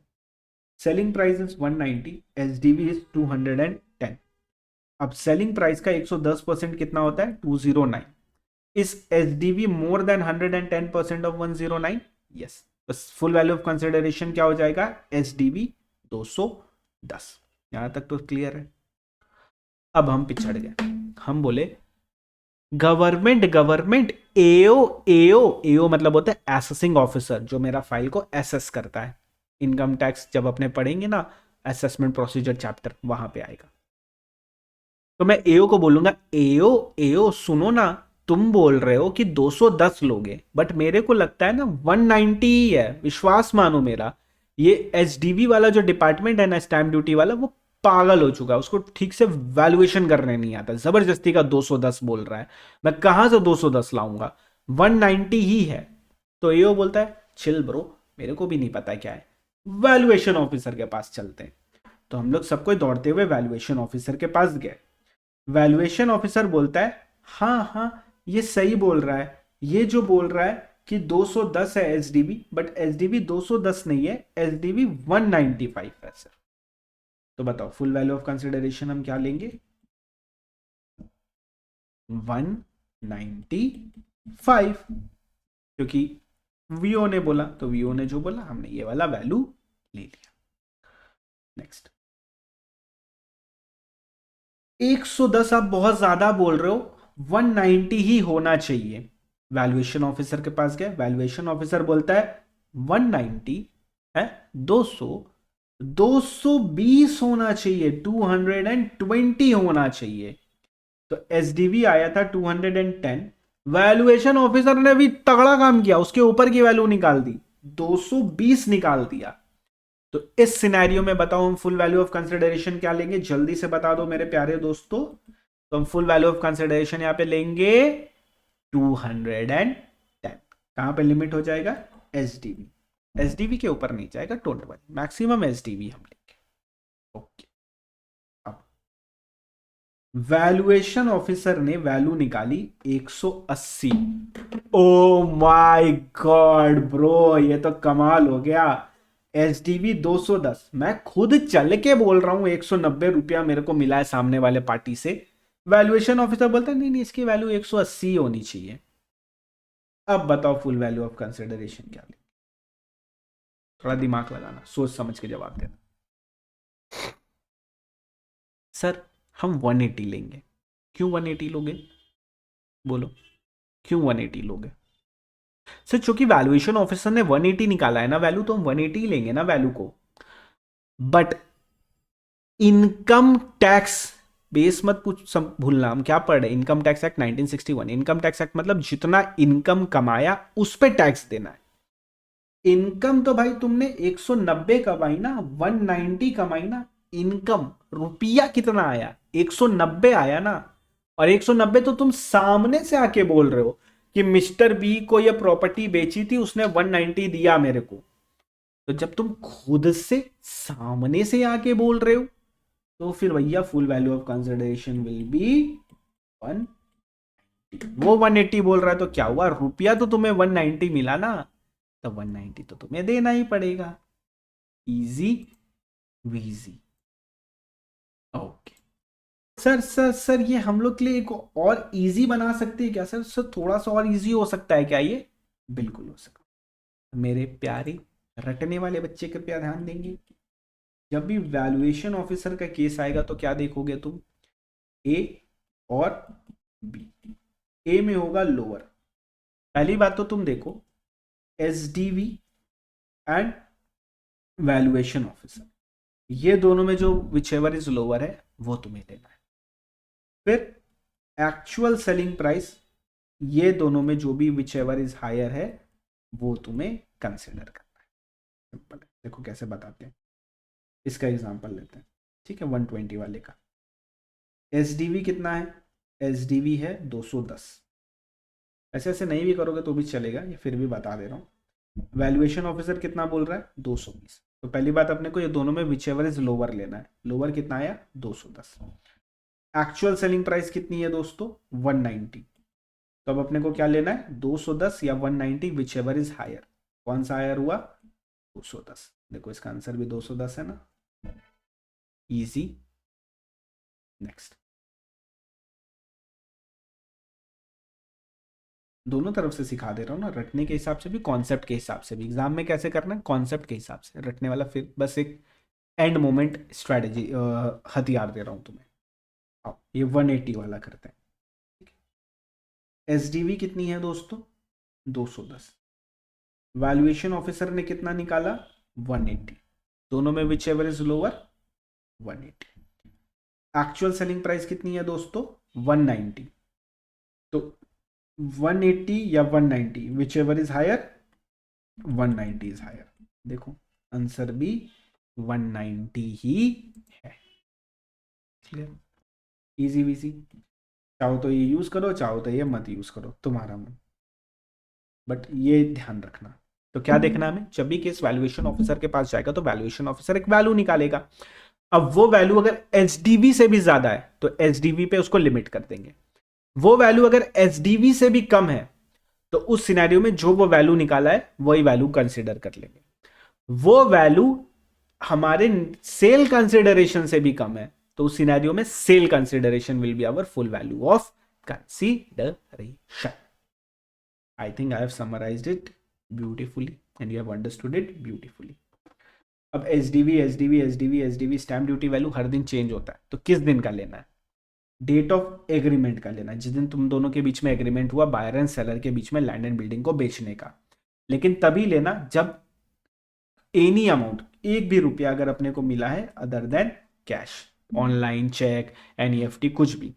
तो एसडीवी लेना है डेट ऑफ एग्रीमेंट का, अगर एक भी रुपया अपने को मिला है अदर देन कैश। बट अगर अपने को मान लो कैश में मिला या एग्रीमेंट वाले दिन कोई भी रुपया नहीं मिला, तो जिस दिन सेल डील एग्जीक्यूट हुई है वो वाले दिन का एसडीवी लेना पड़ेगा। क्लियर? कैपिटल गेन अभी सिर्फ एलएमएस से ही पढ़ना है अपने को, ठीक है, बुक पे अभी नहीं जाना। तो full value of consideration as per 50C generally क्या लेते हैं, जो भी अमाउंट मिला। 50C कब आएगा? जब लैंड एंड बिल्डिंग का केस है। लैंड एंड बिल्डिंग के केस में क्या देखना है? एसडीवी। इस SDV more than 110% of selling price? ये सिर्फ चेकिंग के लिए होता है, कॉम्प्यूटेशन में कभी नहीं आता है। अगर हाँ तो full value of consideration will B SDV, अगर नहीं तो जो भी वैल्यू डिक्लेयर किया हो वही मान लेंगे। अगर वैल्यूएशन ऑफिसर के पास केस चला गया, उसकी जो वैल्यू निकली है वो एसडीवी से कम है, तो वही वैल्यू ले लेंगे। उसकी वैल्यू निकली एसडीवी से ज्यादा, तो एसडीवी ले लेंगे। बट उसने वैल्यू निकाल दी एसडीवी से भी कम और सेलिंग प्राइस से भी कम, तब क्या लेंगे? तब सेलिंग प्राइस लेंगे। सेलिंग प्राइस पे उसको लिमिट कर देंगे, क्योंकि उतना वैल्यू तो हम खुद ही डिक्लेयर करें, उतना इनकम तो हम कमाए हैं, तो उस पर तो अपने को इनकम टैक्स देना ही पड़ेगा। Easy peasy. Am I clear? Okay. Next आता है 50CA। This is for unquoted share. Unquoted share मतलब प्राइवेट लिमिटेड कंपनी का शेयर वगैरह, अनकोटेड शेयर्स। तो 50CA जो अनकोटेड शेयर्स है उसके लिए हमें लेना है फेयर मार्केट वैल्यू या actual selling price whichever is higher. Full value of consideration क्या होगा? फेयर मार्केट वैल्यू या एक्चुअल सेलिंग प्राइस। क्या? फेयर मार्केट वैल्यू या actual selling price whichever is higher. CA साहब कब आते हैं? प्राइवेट लिमिटेड कंपनी में, अनकोटेड शेयर्स में। फेयर मार्केट वैल्यू या actual selling price whichever is higher. इससे कई बार वो छोटू सा एमसीक्यू बनाते, बिकॉज ये छोटा सा पॉइंट है, लोग भूल जाते, छोड़ देते, नहीं पढ़ते, नहीं याद रखते, इससे एग्जाम में क्वेश्चन आता है। Next 50D। 50D is like last resort. कुछ नहीं समझ में आ रहा है क्या लेना है? Fair market value. कुछ नहीं समझ में आ रहा है क्या लेना है? सेल कंसिडरेशन, तो फेयर मार्केट वैल्यू। कुछ भी नहीं समझ में आ रहा है तो फेयर मार्केट वैल्यू ले लो। तो 50D क्या बोलता है? Fair market. तो दोस्तों आपको पता है हमने एक फर्स्ट पार्ट कंप्लीट भी कर लिया जिसका नाम है full value of consideration. Full value of consideration में हमने क्या देखा? जनरली क्या लेना है? जो रुपया मिला वो लेना है।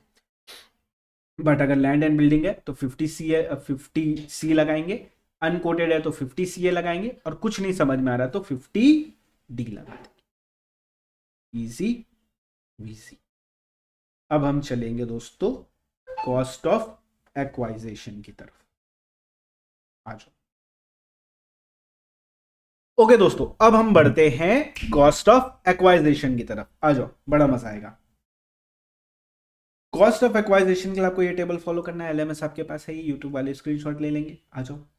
कॉस्ट ऑफ एक्वाइजेशन को हम डिवाइड करते हैं 3 कैटेगरी में, एक इंटेंजिबल एसेट, एक शेयर्स और एक अदर एसेट। हम आते हैं इंटेंजिबल एसेट की तरफ।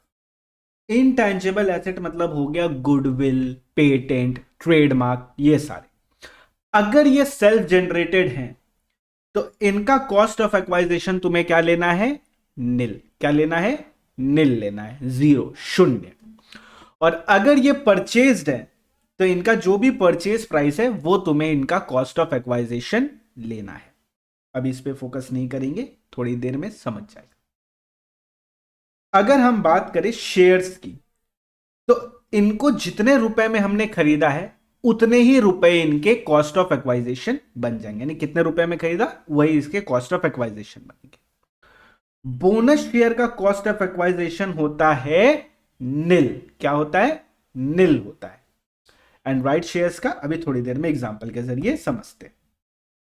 तो ओरिजिनल शेयर यानी जो एक्चुअल शेयर हमने खरीदा, रिलायंस के खरीदे, किसी भी लिमिटेड कंपनी के शेयर खरीदे, तो जितने रुपए हमने पे करे उतने रुपए उसका परचेज प्राइस, वही उसका कॉस्ट ऑफ एक्वाइजिशन।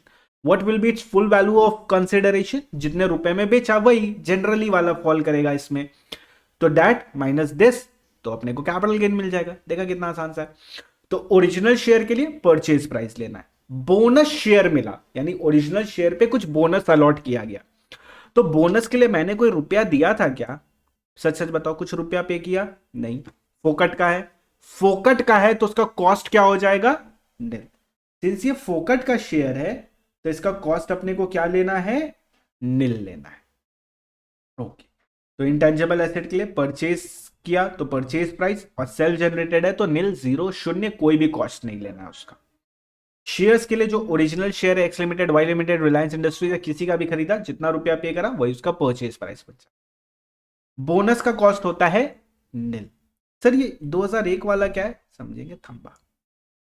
अब इसके अलावा जो एसेट बचे, ज्वेलरी हो गया, गोल्ड हो गया, या तुम्हारा कुछ भी इमूवेबल प्रॉपर्टी हो गया, कोई भी और प्रॉपर्टी कैपिटल एसेट बचा, उसके लिए तुम्हें देखना है कि उस एसेट को तुमने कब परचेज करा था। अगर तुमने उसको परचेज करा है after 1 April 2021, you guys are lucky. Last year बहुत सारे डेट्स लर्न करने थे, इस साल अभी सिर्फ यही वाला करना। तो 1 अप्रैल 2001 के बाद अगर परचेज करा है एसेट को, तो जितने रुपए में परचेज करा वही उसका कॉस्ट ऑफ एक्वाइजिशन बन जाएगा। जो भी उसका एक्चुअल कॉस्ट है वही उसका कॉस्ट ऑफ एक्वाइजिशन भी होगा। तो other asset other than shares and intangible asset, कोई और कैपिटल एसेट है जिसको हमने परचेज करा आफ्टर 1 अप्रैल 2001, तो उसके लिए हमें लेना है एक्चुअल कॉस्ट, जितने में भी हमने उसको परचेज करा वही उसकी कॉस्ट ऑफ एक्वाइजिशन बन जाएगी। बट मान लो एक ऐसा एसेट है जो मेरे को फ्री में मिला, मिस्टर ए ने मिस्टर बी को एक कैपिटल एसेट है फ्री में दिया, यानी मान लो ऐसा गिफ्ट दिया। अब मिस्टर बी इस एसेट को सेल करते हैं मिस्टर सी को, और ये सेल करते हैं 100 में। अब फुल वैल्यू ऑफ कंसिडरेशन तो मेरे को मिल गया 100। अब मुझे कॉस्ट ऑफ एक्वाइजिशन माइनस करना है। अब जनरली हम कॉस्ट क्या लेते, जितने में बी ने खरीदा। अब तो बी बेच रहा है ना, तो बी पे फोकस करेंगे, बी टैक्स का पेमेंट करेगा, जो बेचेगा वो टैक्स का पेमेंट करेगा। अब जनरली हम क्या लेते, जितने में बी ने खरीदा वो वाला कॉस्ट ले लेते। बट प्रॉब्लम ये है कि बी को तो ये फ्री का मिला, फोकट का मिला है, तो बी ने तो कोई रुपया ही नहीं पे करा। तो अगर हम यहां पे कॉस्ट निल ले लेंगे तो टैक्स कितना आ जाएगा, 100 रुपीज पे टैक्स आएगा। बट ये तो गलत है ना। तो इस सिनेरियो में गवर्नमेंट ने बोला बी ने नहीं खरीदा, ए ने तो खरीदा होगा ना, प्रीवियस ओनर ने तो खरीदा होगा ना। अब प्रीवियस ओनर ने इसको खरीदा मान लो 80 रुपीज में, तो गवर्नमेंट बोलती है ये 80 रुपीज कॉस्ट ऑफ एक्वाइजिशन बन जाएगा। क्या बन जाएगा, 80 रुपीज। तो अब कैपिटल गेन टैक्स कितने रुपए पे लगेगा, 20 रुपीज पे लगेगा। Am I clear? जनरली हमें कॉस्ट ऑफ एक्वाइजिशन क्या लेना है, जितने रुपए में खरीदा। बट अगर खरीदा ही नहीं है, फोकट का है, तब क्या करेंगे, तो प्रीवियस ओनर का कॉस्ट ऑफ एक्वाइजिशन लेंगे। सर फोकट कैसे हो सकता है, मान लो विल के तहत मिला, गिफ्ट में मिला, किसी भी रीजन से मिला फ्री में, तो फिर प्रीवियस ओनर का लेना है।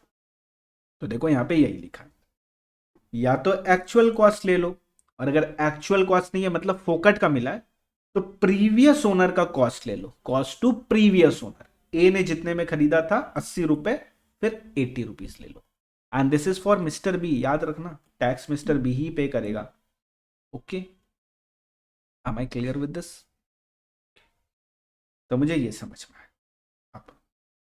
अब अगर एसेट हमने परचेज करा है बिफोर 1 अप्रैल 2021 नहीं निकल जा रहा है मुंह से, 2001, अगर कैपिटल एसेट परचेज्ड है बिफोर 1 अप्रैल 2001, तो उस सिनेरियो में हमारे पास एक अपॉर्चुनिटी है। अच्छा, एक चीज और समझो, जाने से पहले याद रखना, जितना बड़ा ये फिगर उतना कम टैक्स, ऑब्वियसली ना। सेल कंसिडरेशन में जितना ज्यादा कॉस्ट माइनस करोगे उतना कम ये टैक्स होगा, एंड जितना कम ये अमाउंट होगा उतना कम टैक्स आएगा। लॉजिकल है। तो गवर्नमेंट ने हमें एक ऑप्शन दिया। गवर्नमेंट बोलती है कि अगर तुमने एसेट परचेज किया बिफोर 1 अप्रैल 2001, तो उस सिनेरियो में जितने रुपए में खरीदा या तो वो ले लो, और या तो fair market value as on 1 April 2001, ये दोनों में जो हायर है वो ले लेना। क्या लोगे? जितने में खरीदा वो, या fair market value as on 1/4/2001 whichever is higher. यानी हमें एक अपॉर्चुनिटी दिया कि अगर फेयर मार्केट वैल्यू ज्यादा है 1 अप्रैल 2001 का, तो हम ये ले लेंगे। जितना बड़ा वैल्यू उतना कम टोटल इनकम, जितना कम इनकम उतना कम टैक्स। सिंपल। और अगर फोकट का था, बी वाला एग्जांपल ले रहा हूं, बी को गिफ्ट मिला है एंड ये गिफ्ट 1 अप्रैल 2001 के पहले का है, उसके बाद वो आज इसको बेच रहा है, तो हम जनरली क्या करते थे? एक्चुअल कॉस्ट लेते थे, बट बी को तो फोकट में मिला है तो प्रीवियस ओनर का कॉस्ट लेंगे। आज की क्लास बहुत ज्यादा इंपॉर्टेंट है दोस्तों। अमलगमेशन, बिजनेस ट्रस्ट, ये सारे चैप्टर यही कॉन्सेप्ट से होंगे, प्रीवियस ओनर वाले। ठीक है, तो ध्यान से सुनना। तो हम क्या लेंगे? प्रीवियस ओनर का कॉस्ट। तो प्रीवियस ओनर का कॉस्ट या fair market value as on 1/4/2001 whichever is higher. लेकिन ये ऑप्शन तभी मिलता है जब हमने कैपिटल एसेट को परचेज करा बिफोर 1 अप्रैल 2000।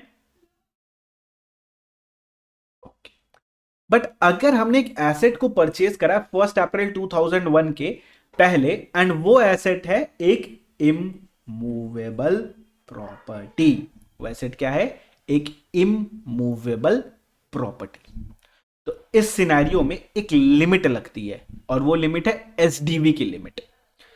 जनरली हमने क्या देखा? एक्चुअल कॉस्ट या fair market value whichever is higher, but fair market value in case of immovable property can not exceed SDV as on 1 April 2001।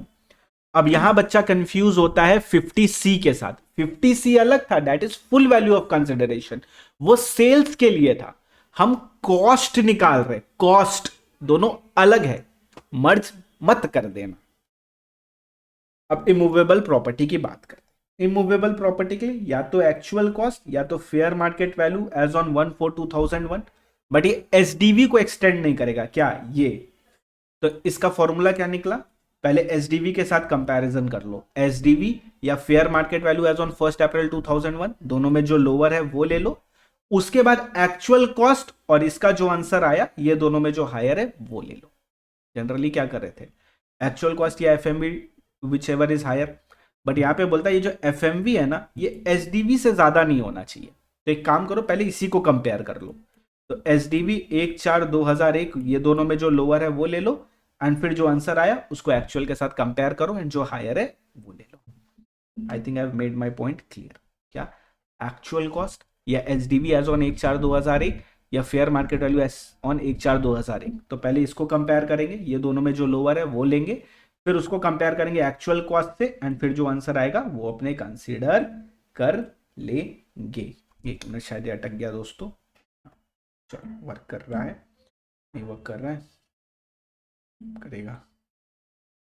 काम कर ले भाई, कहाँ अटक गया तू?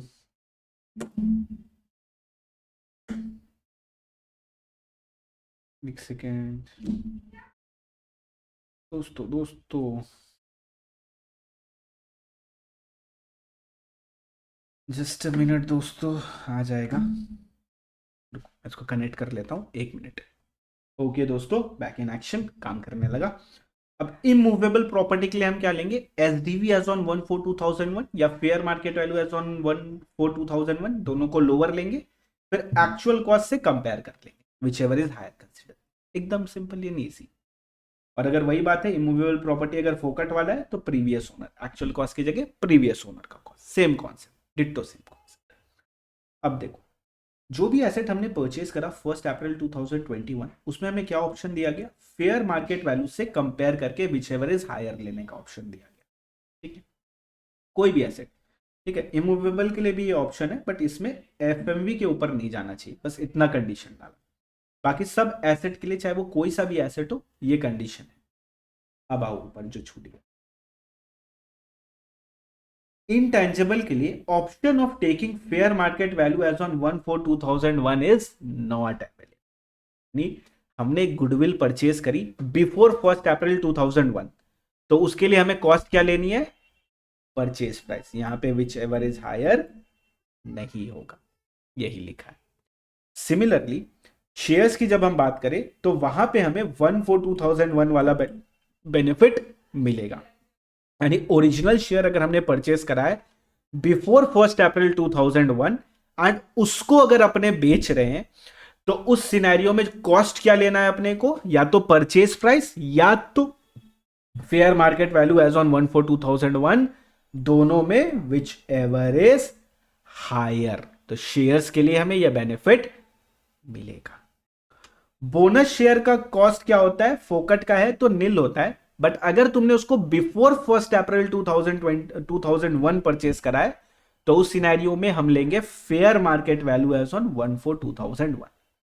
इसको लर्न करने का वही तरीका simple, whichever is higher लोगे तो भी तो fair market value as on 1/4/2001 आएगा, बिकॉज कॉस्ट तो नील होती है उसकी।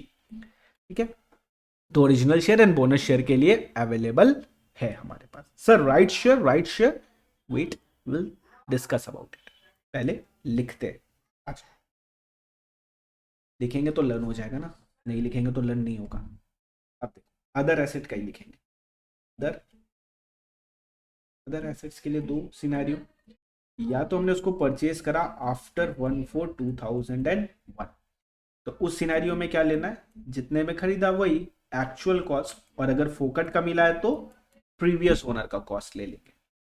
अब अगर हमने परचेज करा है बिफोर 1 अप्रैल 2001, अच्छा ये 1 अप्रैल ऑन और आफ्टर, ठीक है, और ये बिफोर 1 अप्रैल 2001 के अगर पहले परचेज करा, दो कैटेगरी में स्प्लिट करेंगे। सबसे पहला कैटेगरी होगा इमूवेबल प्रॉपर्टी और अदर एसेट्स। अदर एसेट्स के लिए क्या करना है, हमें एक्चुअल कॉस्ट ले लो और उसको कंपेयर कर लो fair market value as on 1/4/2001। दोनों में हम क्या लेंगे, विच एवर इज हायर। अगर फोकट का मिला है तो प्रीवियस ओनर का कॉस्ट, या fair market value as on 1/4/2001 whichever is higher. अब हम इमूवेबल की बात करते हैं, डिट्टो सेम है, क्या एक्चुअल कॉस्ट ले लो या fair market value as on 1/4/2001 ले लो। बट ये फेयर मार्केट वैल्यू एसडीवी को क्रॉस नहीं करना चाहिए, ऊपर शायद एफएमवी बोल दिया था, एसडीवी को क्रॉस नहीं करना चाहिए, तो हम लेंगे और एसडीवी एज ऑन 1/4/2001। दोनों में विच एवर इज लोअर ले लो, एंड फिर ये और इसका आंसर को कंपेयर करके विच एवर इज हायर ले लो। Easy easy. Now this same option is available for shares as well. Shares को अवेलेबल है, इंटेंजिबल को अवेलेबल नहीं है, यही लिखा है। Clear? Am I clear? Yes or no? कुछ तो बोलो। Okay done. अब आते हैं हम कुछ क्वेश्चंस की तरफ। अगर ये क्वेश्चंस हमने कर लिया तो समझो कॉन्सेप्ट क्लियर। एक बोनस शेयर है, वो हमें मिला था 1 फरवरी 1999। Fair market value as on 1/4/2001 दे रखा है 2 लाख। एसटीवी कुछ होगा नहीं, परचेज प्राइस नील होती है। बताओ कॉस्ट ऑफ एक्वाइजिशन क्या लेंगे। तो sir since this bonus is before 1 April 2001, तो हम इसका कॉस्ट ऑफ एक्वाइजिशन लेंगे जो भी फेयर मार्केट वैल्यू है, दैट इज 2 लाख रुपए। Very good. गुडविल, हमने गुडविल लिया 1 फरवरी 1999 2 लाख रुपए में, और इसका परचेज प्राइस था 1.5 लाख रुपए।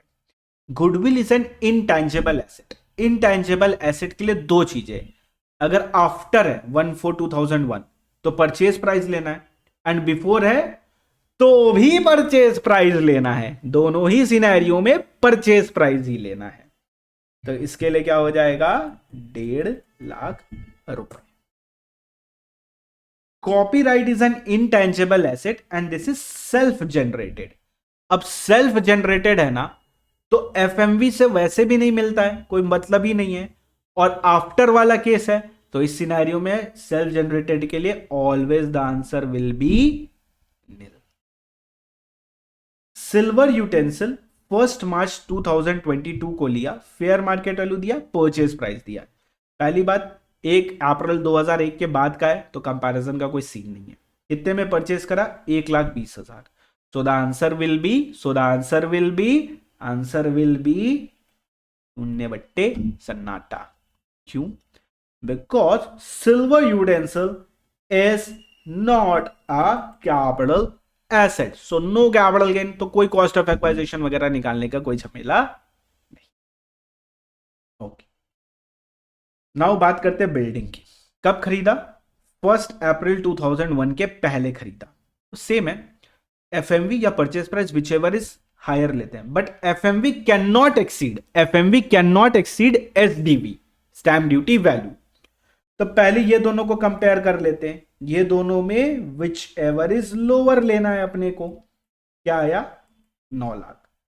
अब ये आंसर को परचेज प्राइस से कंपेयर करेंगे एंड क्या लेंगे? Whichever is higher. तो हायर कितना आएगा दोस्तों? 9 लाख रुपीस। I clear? देखो, किसी भी सिनेरियो में एफएमवी एचडीवी के ऊपर नहीं जा रहा है। ठीक है, शेयर्स की बात करते हैं। 1 अप्रैल 1999 यानी 2001 के पहले का है। क्या इसके पास भी फेयर मार्केट से कंपेयर करने का ऑप्शन है? यस और नो? से यस ऑप्शन है। सो हम क्या करेंगे? 3.5 लाख या 2 lakh, whichever is higher. 3.5 lakh is higher. That's it. चलो इसका स्क्रीनशॉट ले लो दोस्तों, बहुत इंपॉर्टेंट है ये। है सर क्लास वाले स्क्रीनशॉट कैसे लेंगे? तो मत लो, तुम्हें तो एलएमएस मिलेगा ही। अब इसका फोटो खींच लो और इसको एक बार घर पे वापस से ट्राई कर, इस पे सारे कॉन्सेप्ट्स क्लियर हो जाएंगे। इजी वीजी। वैसे ये सब लाइव कराने में ज़्यादा मज़ा आता है, एंड फेस टू फेस में तो और भी ज़्यादा मज़ा आता। बस शुरू करेंगे हम। If you are interested in face to face, do message me. एक प्रॉपर ग्रुप बनाते हैं, फेस टू फेस अपने करते हैं, मज़ा आएगा। ठीक है, चलो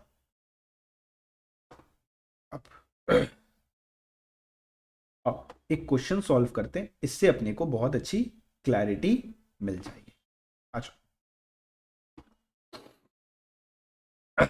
देखो, miss Usha purchased 1000 equity share in X Private Limited, an unlisted company.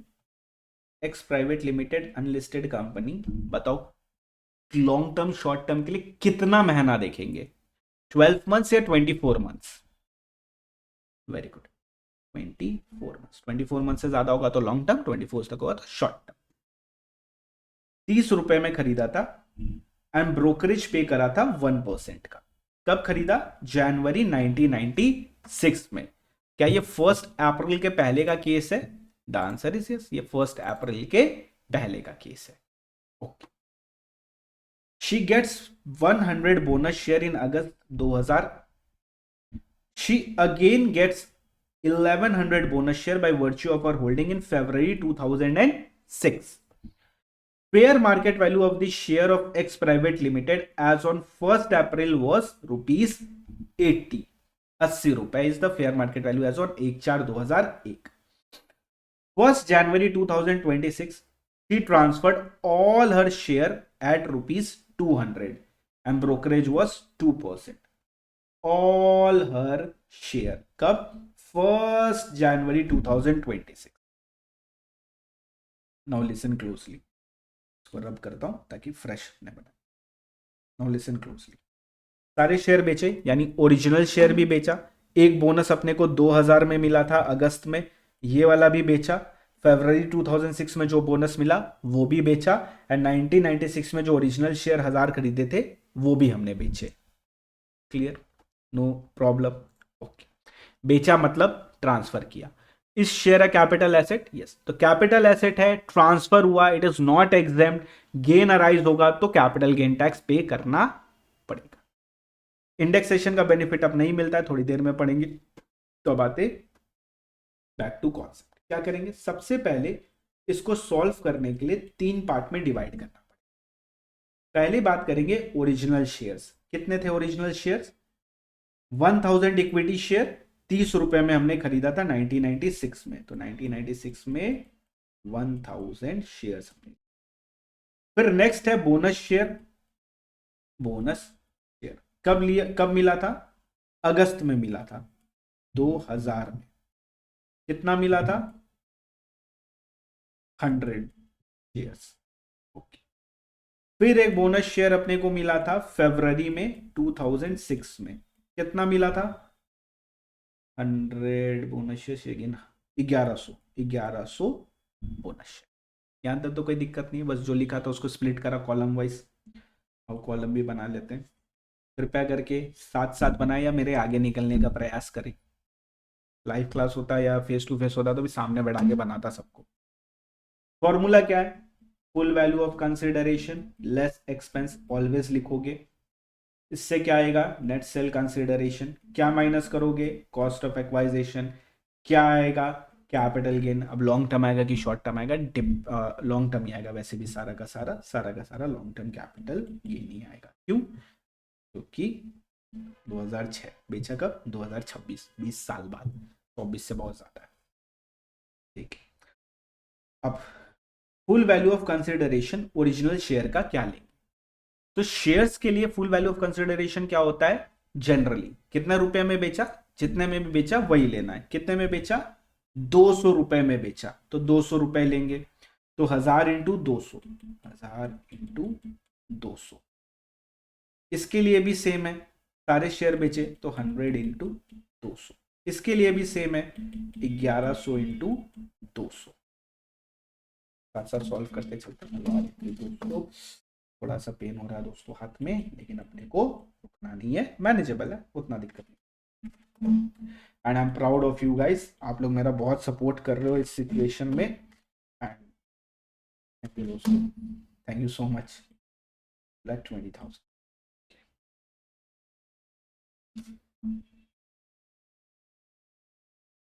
अब आते हैं इधर एक्सपेंसेस। क्या बेचने के टाइम पे कोई खर्चा भी लगा है क्या? देखो तो क्वेश्चन में। हाँ सर खर्चा लगा है। 1% ब्रोकरेज लगा, नहीं 2% ब्रोकरेज लगा है। कितना? 2%। तो ये माइनस कर सकते हैं, गवर्नमेंट ने अधिकार दिया माइनस करने का। तो 2 लाख का 2% हुआ 4000, माइनस करेंगे हुआ 36। इधर भी 19,600 ही होगा। 20,000 इंटू 2% माइनस ये होने का 16 एंड यहाँ पे होगा 2,20,000 इंटू 2%, 4,400 माइनस करा तो सबका नेट सेल कंसिडरेशन आ गया। अब कॉस्ट ऑफ एक्वाइजेशन की तरफ चलते हैं। कॉस्ट ऑफ एक्वाइजेशन हमें क्या लेना है? तो सबसे पहले सिर्फ ओरिजिनल शेयर पे फोकस करेंगे। ओरिजिनल शेयर हमने परचेज करा बिफोर 1 अप्रैल 2001, राइट? तो अगर हमने इसको परचेज करा बिफोर 1 अप्रैल 2001 तो यहां पे हम ले सकते हैं fair market value as on 1/4/2001 और actual price whichever is higher. Actual is 30 rupees, fair market value is 80 rupees. बताओ क्या लेंगे? फेयर मार्केट वैल्यू किस दिन का? 1 अप्रैल 2001 का। हमारे पास ऑप्शन होता है शेयर्स में, तो ये या ये विच एवर इज हायर। 80 रुपए इज हायर, तो 80 रुपए लेंगे। तो 1000 शेयर इंटू 80, तो 1000 80 हुआ हमारा 80,000। तो यहां पे हमारा आंसर कितना आया दोस्तों? 1,16,000। This will be our LTCG। कोई समस्या? दोस्तों समस्या कब अराइज होती है डीटी में पता है? जब आप बहुत सारी चीजों को एक साथ करने की कोशिश करते हो। मेरे को देखो, मैंने तोड़ दिया, टिंग टिंग टिंग टिंग टिंग, मेरे को सारे प्रोविजन पता है, बस मैं अप्लाई करते चला जा रहा हूं। इजी वीजी। Now cost of acquisition of bonus share. Bonus share हमने 1 अप्रैल 2001 के पहले मिला है, यस। तो यहां पे वैसे तो बोनस का नील होता है, बट सिंस 1 अप्रैल 2001 के पहले मिला है, so I have an option कि मैं fair market value as on 1/4/2001 ले लूंगा, 80 रुपए। तो मेरे लिए कॉस्ट कितने हो जाएंगे? 80 रुपीज। तो 100 का 80 हो गया 8000 माइनस करा तो 19600 माइनस 8000 हुआ हमारा 11600। Easy, clear. क्यों हमने 80 लिया? बिकॉज बोनस शेयर 1 अप्रैल 2001 के पहले का था। अब बोनस शेयर है आफ्टर 1 अप्रैल 2001, तो बोनस शेयर के लिए क्या लेना होता है? Cost of एक्वाइजिशन nil. Without question answer practice किए कभी भी डीटी की पढ़ाई हो सकती है क्या? Not possible. इस पूरे बैच में हम सारे क्वेश्चन आंसर सॉल्व करेंगे, और ये तो फिर भी इलस्ट्रेशन है, ठीक है। सो दैट्स इट, यहां खत्म होता है हमारा ये वाला क्वेश्चन, और इससे हमें कॉस्ट ऑफ एक्वाइजिशन का एक अच्छी सी प्रैक्टिस भी मिल गई। नहीं सर, अभी प्रैक्टिस पूरी तरह से हमें नहीं मिला, हमें और ज्यादा प्रैक्टिस चाहिए, हमें और ज्यादा प्रैक्टिस चाहिए, तो छोटू सा एक पॉइंट कर लेते हैं पहले राइट शेयर का। शेयर्स में राइट शेयर्स बचा था। राइट शेयर्स आपको पता है कंपनीज एक्ट का सेक्शन है। क्या होता है? जो एग्जिस्टिंग शेयर होल्डर होते हैं उनको कंपनी जो एक्स लिमिटेड है मान लो, वो ऑप्शन देती है कि मान लो अगर मार्केट में 200 का रेट चल रहा है तो आप 130 रुपए में शेयर्स मेरे से खरीद पाओ। इसके लिए वो एक रिकॉर्ड डेट बताती है। इस रिकॉर्ड डेट के पहले आपको अप्लाई करना पड़ता है, फिर रिकॉर्ड डेट पे जिनका नाम होता है उन सबको राइट शेयर मिल जाता है। ये ऐसे ही कुछ शायद कॉन्सेप्ट अपने लॉ वाले टीचर से पूछना। बट राइट शेयर में एक राइट होता है, एक अधिकार होता है, अधिकार है, एक अधिकार है कि तुम शेयर्स को कम दाम में कंपनी से खरीद सकते हो। बट इसमें एक ऑप्शन भी होता है जिसको बोलते हैं रिनाउंस। अगर तुम्हें 130 रुपए में शेयर नहीं खरीदना है कम दाम में, तो तुम अपने किसी दोस्त को या किसी और पर्सन को ये रिनाउंस कर सकते हो। अब अगर तुम सामने वाले का फायदा कराओगे तो अपना लॉस थोड़ी ना करवाओगे, तुम उससे कुछ रुपए ले लोगे इसके बदले में। तो इस चीज को कैसे डील किया जाता है कैपिटल गेन में, आओ सीखते समझते। एमटी लिमिटेड है, उसका शेयर का मार्केट प्राइस है 230 रुपए। पीएस को, मिस्टर पीएस को एक ऑप्शन मिलता है राइट शेयर का कि तुम एमटी लिमिटेड का शेयर 130 रुपए में खरीद सकते हो। पहला ऑप्शन हम खरीद लेंगे। तो अगर पीएस 130 रुपए में एमटी लिमिटेड का शेयर खरीदता है तो बताओ कॉस्ट ऑफ एक्वाइजिशन पीएस के लिए क्या होगा? परचेज प्राइस कितना? 130 रुपए। तो पीएस के लिए cost of एक्वाइजिशन of that right share will be 130 रुपए, बिकॉज पीएस 130 रुपए एमटी लिमिटेड को देगा, बदले में एमटी लिमिटेड इसको शेयर्स दे देगा। इजी। अब आता है रेनाउंस। राइट शेयर में अगर आपको 130 रुपए में शेयर नहीं चाहिए तो आप ये किसी और को अधिकार बेच सकते हो, दे सकते हो, फ्री में भी दे सकते हो, पैसा लेके भी दे सकते हो। अब मान लो पीएस को यह अधिकार नहीं चाहिए था। पीएस ने बोला कि हम मिस्टर ओ को यह अधिकार देते हैं, यानी पीएस ने ओ को रेनाउंस कर दिया, यानी अब ओ अगर खरीदेगा तो 130 रुपए में शेयर खरीद सकता। बट पीएस था चालाक, पीएस था तेज दिमाग का था। वो बोलता है फ्री का नहीं दूंगा, तुम मुझे 50 रुपए दोगे तो एक राज की बात बताऊंगा, और ये राज की बात यह है कि एमटी लिमिटेड का राइट आया है और ये राइट मैं तुमको रेनाउंस करूंगा। तो मिस्टर ओ 50 रुपए का पेमेंट करते हैं पीएस को। अब रिकॉर्ड डेट आएगा, मिस्टर ओ अप्लाई करेंगे और उनको राइट शेयर मिल जाएगा। पहली बात मिस्टर ओ की बात करते हैं। मिस्टर ओ के लिए एमटी लिमिटेड का शेयर कितने का पड़ेगा? सर मिस्टर ओ को भी तो 130 रुपए में मिला है ना, क्योंकि राइट शेयर का दाम ही 130 हुआ। सही है, गलत नहीं बोल रहा। लेकिन मिस्टर ओ की जेब से और भी तो कुछ गया है। क्या? 50 रुपए। इसको क्यों भूल गए? तो मिस्टर ओ ने एक्चुअल पेमेंट कितना करा, एक्चुअल जेब से कितना गया इस पूरे एमटी लिमिटेड को शेयर को फाइनली अपने डीमैट में डलवाने के लिए? 130 रुपए कंपनी को दिए, 50 रुपए पीएस को दिए, यानी a total of 130 plus 50, 180 rupees. तो कितना हो जाएगा मिस्टर ओ के लिए? 50 रुपए दिए पीओ को, पीएस को, कंपनी को दिया 130 रुपए, यानी कॉस्ट ऑफ एक्वाइजिशन कितना? 180 रुपीज। देखो अभी भी मार्केट से कम है, फायदा में है वो, में ऐसा मत सोचना होगा लॉस हो गया। मार्केट 230 में चल रहा था, इसको 180 में मिला है शेयर्स, तो ये तो फायदे में है। अब पीएस की बात करते हैं। क्या पीएस को 50 रुपए मिले, कंसिडरेशन मिला? मिला। बदले में इसने राइट दे दिया। Right is also capital asset, आगे पढ़ेंगे। Right is also capital asset, एक अधिकार बेचा इसने, अपना अधिकार बेचा है, और बेचा है तो भैया कैपिटल गेन आएगा। अब पीएस को 50 रुपए मिले तो फुल वैल्यू ऑफ कंसिडरेशन तो 50 रुपए होंगे। इस फॉर्मूला से सब कुछ हो जाता है, 50 रुपए होंगे। ये 50 रुपए कमाने के लिए कोई खर्चा लगा नहीं, तो नेट सेल कंसिडरेशन 50। ये अधिकार पीएस को कुछ रुपया देके मिला था या फ्री का मिला था, फोकट का मिला था? पीएस को राइट शेयर का अधिकार इसीलिए मिला because he was a share holder, but it was free of cost. He has not paid any amount for this अधिकार। तो कॉस्ट ऑफ एक्वाइजेशन क्या होगा? निल। पर रुपया ही नहीं दिया तो पैसा कैसे होगा फिर आप कॉस्ट पे? तो क्या हो गया? 50 minus nil, short term capital gain 50 रुपए का in the hands of mister PS. देखो सबके लिए हमने कॉस्ट ऑफ एक्वाइजेशन निकाला, बट पीएस के लिए शॉर्ट टर्म कैपिटल गेन निकाल लिया। क्यों? 50 रुपए मिले, खर्चा कुछ हुआ नहीं, कॉस्ट कुछ लगा नहीं, तो 50 रुपए पूरे के पूरे शॉर्ट टर्म कैपिटल गेन बच जाए। Am I clear till here? Anybody has any problem तो बोल सकते हो, यही तुम्हारा मौका है बोलने का। क्लियर? डन। तो राइट शेयर में हमने क्या देखा? राइट शेयर एक अधिकार है जो पीएस को मिला है एमटी लिमिटेड का 230 रुपए का शेयर को 130 रुपए में खरीदने का।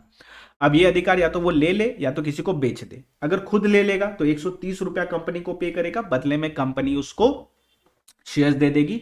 तो उस राइट शेयर का कॉस्ट ऑफ एक्वाइजेशन कितना हुआ? 130 रुपए, 130 रुपीज। अगर वो सामने वाले को रिनाउंस कर देता है, सामने वाले को बेच देता है, तो मिस्टर ओ को उसने 50 रुपए में बेचा, तो ये 50 रुपए उसके शॉर्ट टर्म कैपिटल गेन बन जाएगा। और मिस्टर ओ ने कितने में खरीदा? 50 रुपए पीएस को दिए, 130 रुपए कंपनी को दिए, तब कहीं जाके उसको वो शेयर मिला, तो कितना कॉस्ट होगा? 180 रुपए। कॉस्ट ऑफ एक्वाइजेशन क्या होगा?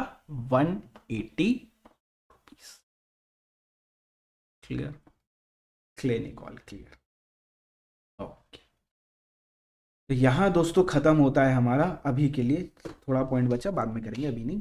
कॉस्ट ऑफ एक्वाइजेशन, तो सेल कंसिडरेशन देख लिया, कॉस्ट ऑफ एक्वाइजेशन देख लिया। अब इंप्रूवमेंट एंड एक्सपेंस देखेंगे और एक मस्त वाला क्वेश्चन भी करेंगे। अब आते हैं सबसे पहली बात, कॉस्ट ऑफ इंप्रूव। अच्छा एक और होता है, सुन लो।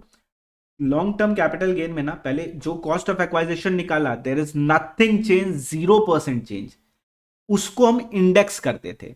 बट अब से इंडेक्सेशन का बेनिफिट नहीं मिलता है, तो अभी जो पड़ा शॉर्ट टर्म के लिए वही लॉन्ग टर्म के लिए भी एप्लीकेबल है।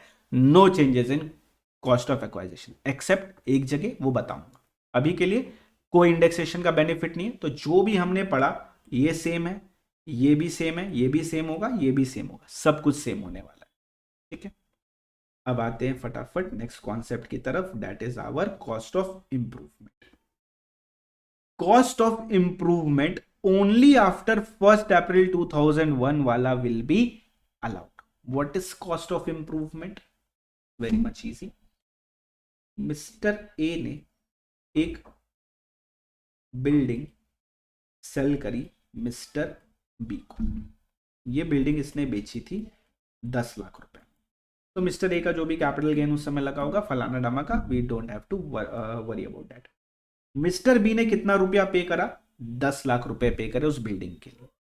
ये बिल्डिंग उन्होंने 2006 में खरीदी थी। अब समय में आगे बढ़ते हैं, आगे बढ़ो आगे बढ़ो आगे बढ़ो, हम समय में पहुंच गए 2010। 2010 में मिस्टर बी ने जो बिल्डिंग मिली थी वो सिर्फ फर्स्ट फ्लोर की थी, उस पर सेकेंड फ्लोर भी बनवा दिया। एंड सेकेंड फ्लोर बनवाने के बाद सेकेंड फ्लोर का खर्चा आया 2 लाख। अब मिस्टर बी जब इस बिल्डिंग को सेल करने जा रहे हैं तो फुल वैल्यू ऑफ कंसिडरेशन है 5 लाख। 5 लाख नहीं, 5 लाख में थोड़ी बिल्डिंग बिकेगी, 25 लाख में बेचते, 25 लाख में वो बिल्डिंग बिकी। अब जनरली हमने क्या पढ़ा? Full value of consideration less expenses, जो भी एक्सपेंस है, मान लो कुछ भी नहीं लगा एक्सपेंस, तो 25 लाख आया। इसमें से हम कॉस्ट ऑफ एक्वाइजेशन माइनस करेंगे, यानी बी ने जितने में बिल्डिंग खरीदी, सिंस 2001 के बाद की बात है तो कोई दिक्कत नहीं है, जितना रुपया पे करा वही अपने को लेना है। तो तुमने 10 लाख रुपया पे करा तो हमने 10 लाख रुपया ले लिया, तो कॉस्ट ऑफ एक्वाइजेशन हो गया 10 लाख। बट 15 लाख रुपए का कैपिटल गेन कर, 15 लाख पे कैपिटल गेन टैक्स लगेगा। बट ये तो जादसी है ना, गलत है ना, बिकॉज इसने तो दोनों फ्लोर बेचे, फर्स्ट एंड सेकेंड। तो second floor that is improvement का जो खर्चा है वो भी तो माइनस करोगे यार, ये तो फिर जादसी हो जाएगी, गलत हो जाएगा। तो गवर्नमेंट बोलती है हाँ, cost of improvement after 1 April 2001 के बाद वाला तो माइनस कर सकते। 2 लाख रुपए हमने माइनस कर दी, तो कितना है 25 माइनस 10 माइनस 2, यानी कैपिटल गेन टैक्स लगेगा सिर्फ और सिर्फ 13 लाख रुपए। क्लियर? तो cost of improvement only after 1 April 2001 will be allowed, and previous owner का भी अलाउड होगा। जहां प्रीवियस ओनर का केस होगा, अगर प्रीवियस ओनर ने कोई खर्चा करा इंप्रूवमेंट का तो वो भी हम माइनस कर सकते हैं, दोनों अलाउड है। इसके लिए एक एग्जांपल करेंगे अपने नेक्स्ट क्लास में, तो ये और अच्छे से क्लैरिटी में आएगा, या भी करेंगे क्वेश्चन में। अब आते एक्सपेंसेस। ये कौन से एक्सपेंस की बात कर रहा है? ये फुल वैल्यू ऑफ कंसिडरेशन में जो हम एक्सपेंस माइनस करते हैं, तो गवर्नमेंट सिंपल सी बात बोलती है सारे एक्सपेंसेस माइनस कर सकते हो। सेलर ने जो भी एक्सपेंसेस किए ना सारे माइनस कर सकते हो। कैश एक्सपेंस करा तो जितना एक्चुअल कैश एक्सपेंस है माइनस कर सकते हो। अगर कोई परसेंटेज आ जाता है तो याद रखना परसेंटेज ऑफ सेल कंसिडरेशन लेना, फुल वैल्यू ऑफ कंसिडरेशन नहीं। इसका मतलब होता है, ड्राफ्ट कर देंगे एग्जांपल, मजा आएगा। लो, हमने एक लैंड एंड बिल्डिंग बेचा, ये सेल कंसिडरेशन है 50 लाख रुपीस की, और एसडीवी है 56 लाख का।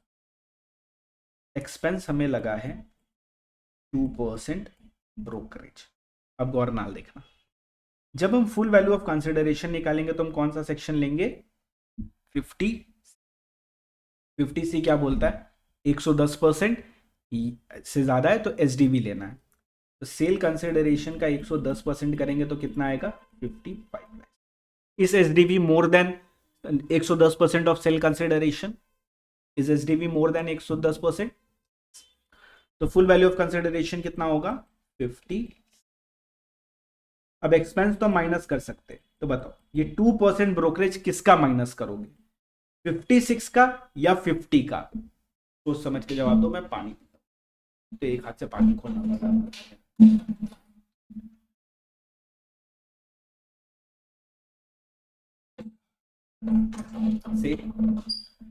Very good. तो सर ये 2% हम माइनस करेंगे 50 लाख का, क्योंकि ब्रोकरेज तो एक्चुअल लगा है ना, एक्चुअल 50 लाख पे लगा है। 56 लाख पे थोड़ी ब्रोकरेज पे करके आया हूं मैं ब्रोकर को, मैं तो 50 लाख पे ब्रोकरेज पे किया हूं, तो 50 लाख का लेंगे। लॉजिकल है यार, खुद पे आएगा ना तब समझ में आएगा, अभी तुम लोगों को हलवा लग रहा है सब। जब खुद जेब से पैसे जाएंगे ना सारा टैक्स अपने आप दिमाग में घुसेगा। तो 55 lakhs will be our net sale consideration में कॉस्ट ऑफ एक्वाइजिशन माइनस करेंगे, will get the capital gain. Easy, clear? Okay. STT allowed नहीं होता, याद रखना। 7 प्रोविसो टू सेक्शन 48 बोलता है एसटीटी अलाउड नहीं है। सिक्योरिटी ट्रांजैक्शन टैक्स जो अपने पे करते हैं शेयर का लेवा देवी में, वो माइनस नहीं कर सकते। उसके अलावा सारे एक्सपेंसेस माइनस कर सकते हो। चलो जी, एक मस्त वाला क्वेश्चन करते हैं, इससे अपने को एक तगड़ी क्लैरिटी मिलेगी। Ready everybody? स्टडी मटेरियल का क्वेश्चन है। जितने भी येलो वाले हैं सीए फाइनल के स्टडी मटेरियल का है, जो भी ग्रीन वाला होगा, ब्लू वाला होगा वो सीए इंटर का होगा, जो भी ग्रीन वाला होगा वो सीएमए फाइनल का होगा, आइडेंटिफाई करने के लिए। Mister C purchases a house property for 1,06,000। गौर नाल सुनना, this video is applicable for both CA and CMA, दोनों के लिए एप्लीकेबल है, तो घबराने का नहीं है, कॉन्सेप्ट सेम है सब में। Mr. C purchased a house property for 1,06,000 15th May 1975. The following expenses are incurred by him for making the addition or alteration to house property. Cost of construction of first floor, तो पहले मैंने एक house property खरीदा 1,06,000 का 1975 में, फिर 1982 and 83 में मैंने 3,10,000 का एडिशन किया, फिर cost of construction of second floor 2002-2003 में 7,35,000 का करा, फिर वापस से रिकंस्ट्रक्ट करवाया प्रॉपर्टी को 2012-13 में 5,50,000 का। फेयर मार्केट वैल्यू दे रखा है अपने को as on 1/4/2001 8,50,000। Stamp duty value अपने को दे रखा है 8,10,000 on the same day, that is 1 April 2001 का। हाउस प्रॉपर्टी सोल्ड किया हमने मिस्टर सी को फॉर 78 lakhs और उसमें एक्सपेंसेस लगा 50 lakhs का। एक और इसमें एडिशन करता हूं, एसडीवी सेलिंग वाली डेट पे, सेल डेट पे जो एसडीवी थी उस प्रॉपर्टी की वो थी 80। मजा आएगा सब कुछ एक साथ, इंडेक्सेशन से तो कोई मतलब ही नहीं है, अब मिलता ही नहीं है। देख लिया क्वेश्चन अच्छे से, ये क्वेश्चन जैसे ही आया ना घबराना नहीं, फॉर्मूला लिखो, लिखो ना फॉर्मूला तो लिखो यार। फुल वैल्यू ऑफ कंसिडरेशन जगह छोड़ छोड़ के, minus expenses minus cost of acquisition minus cost of improvement, और आ जाएगा हमारा obviously long term capital gain.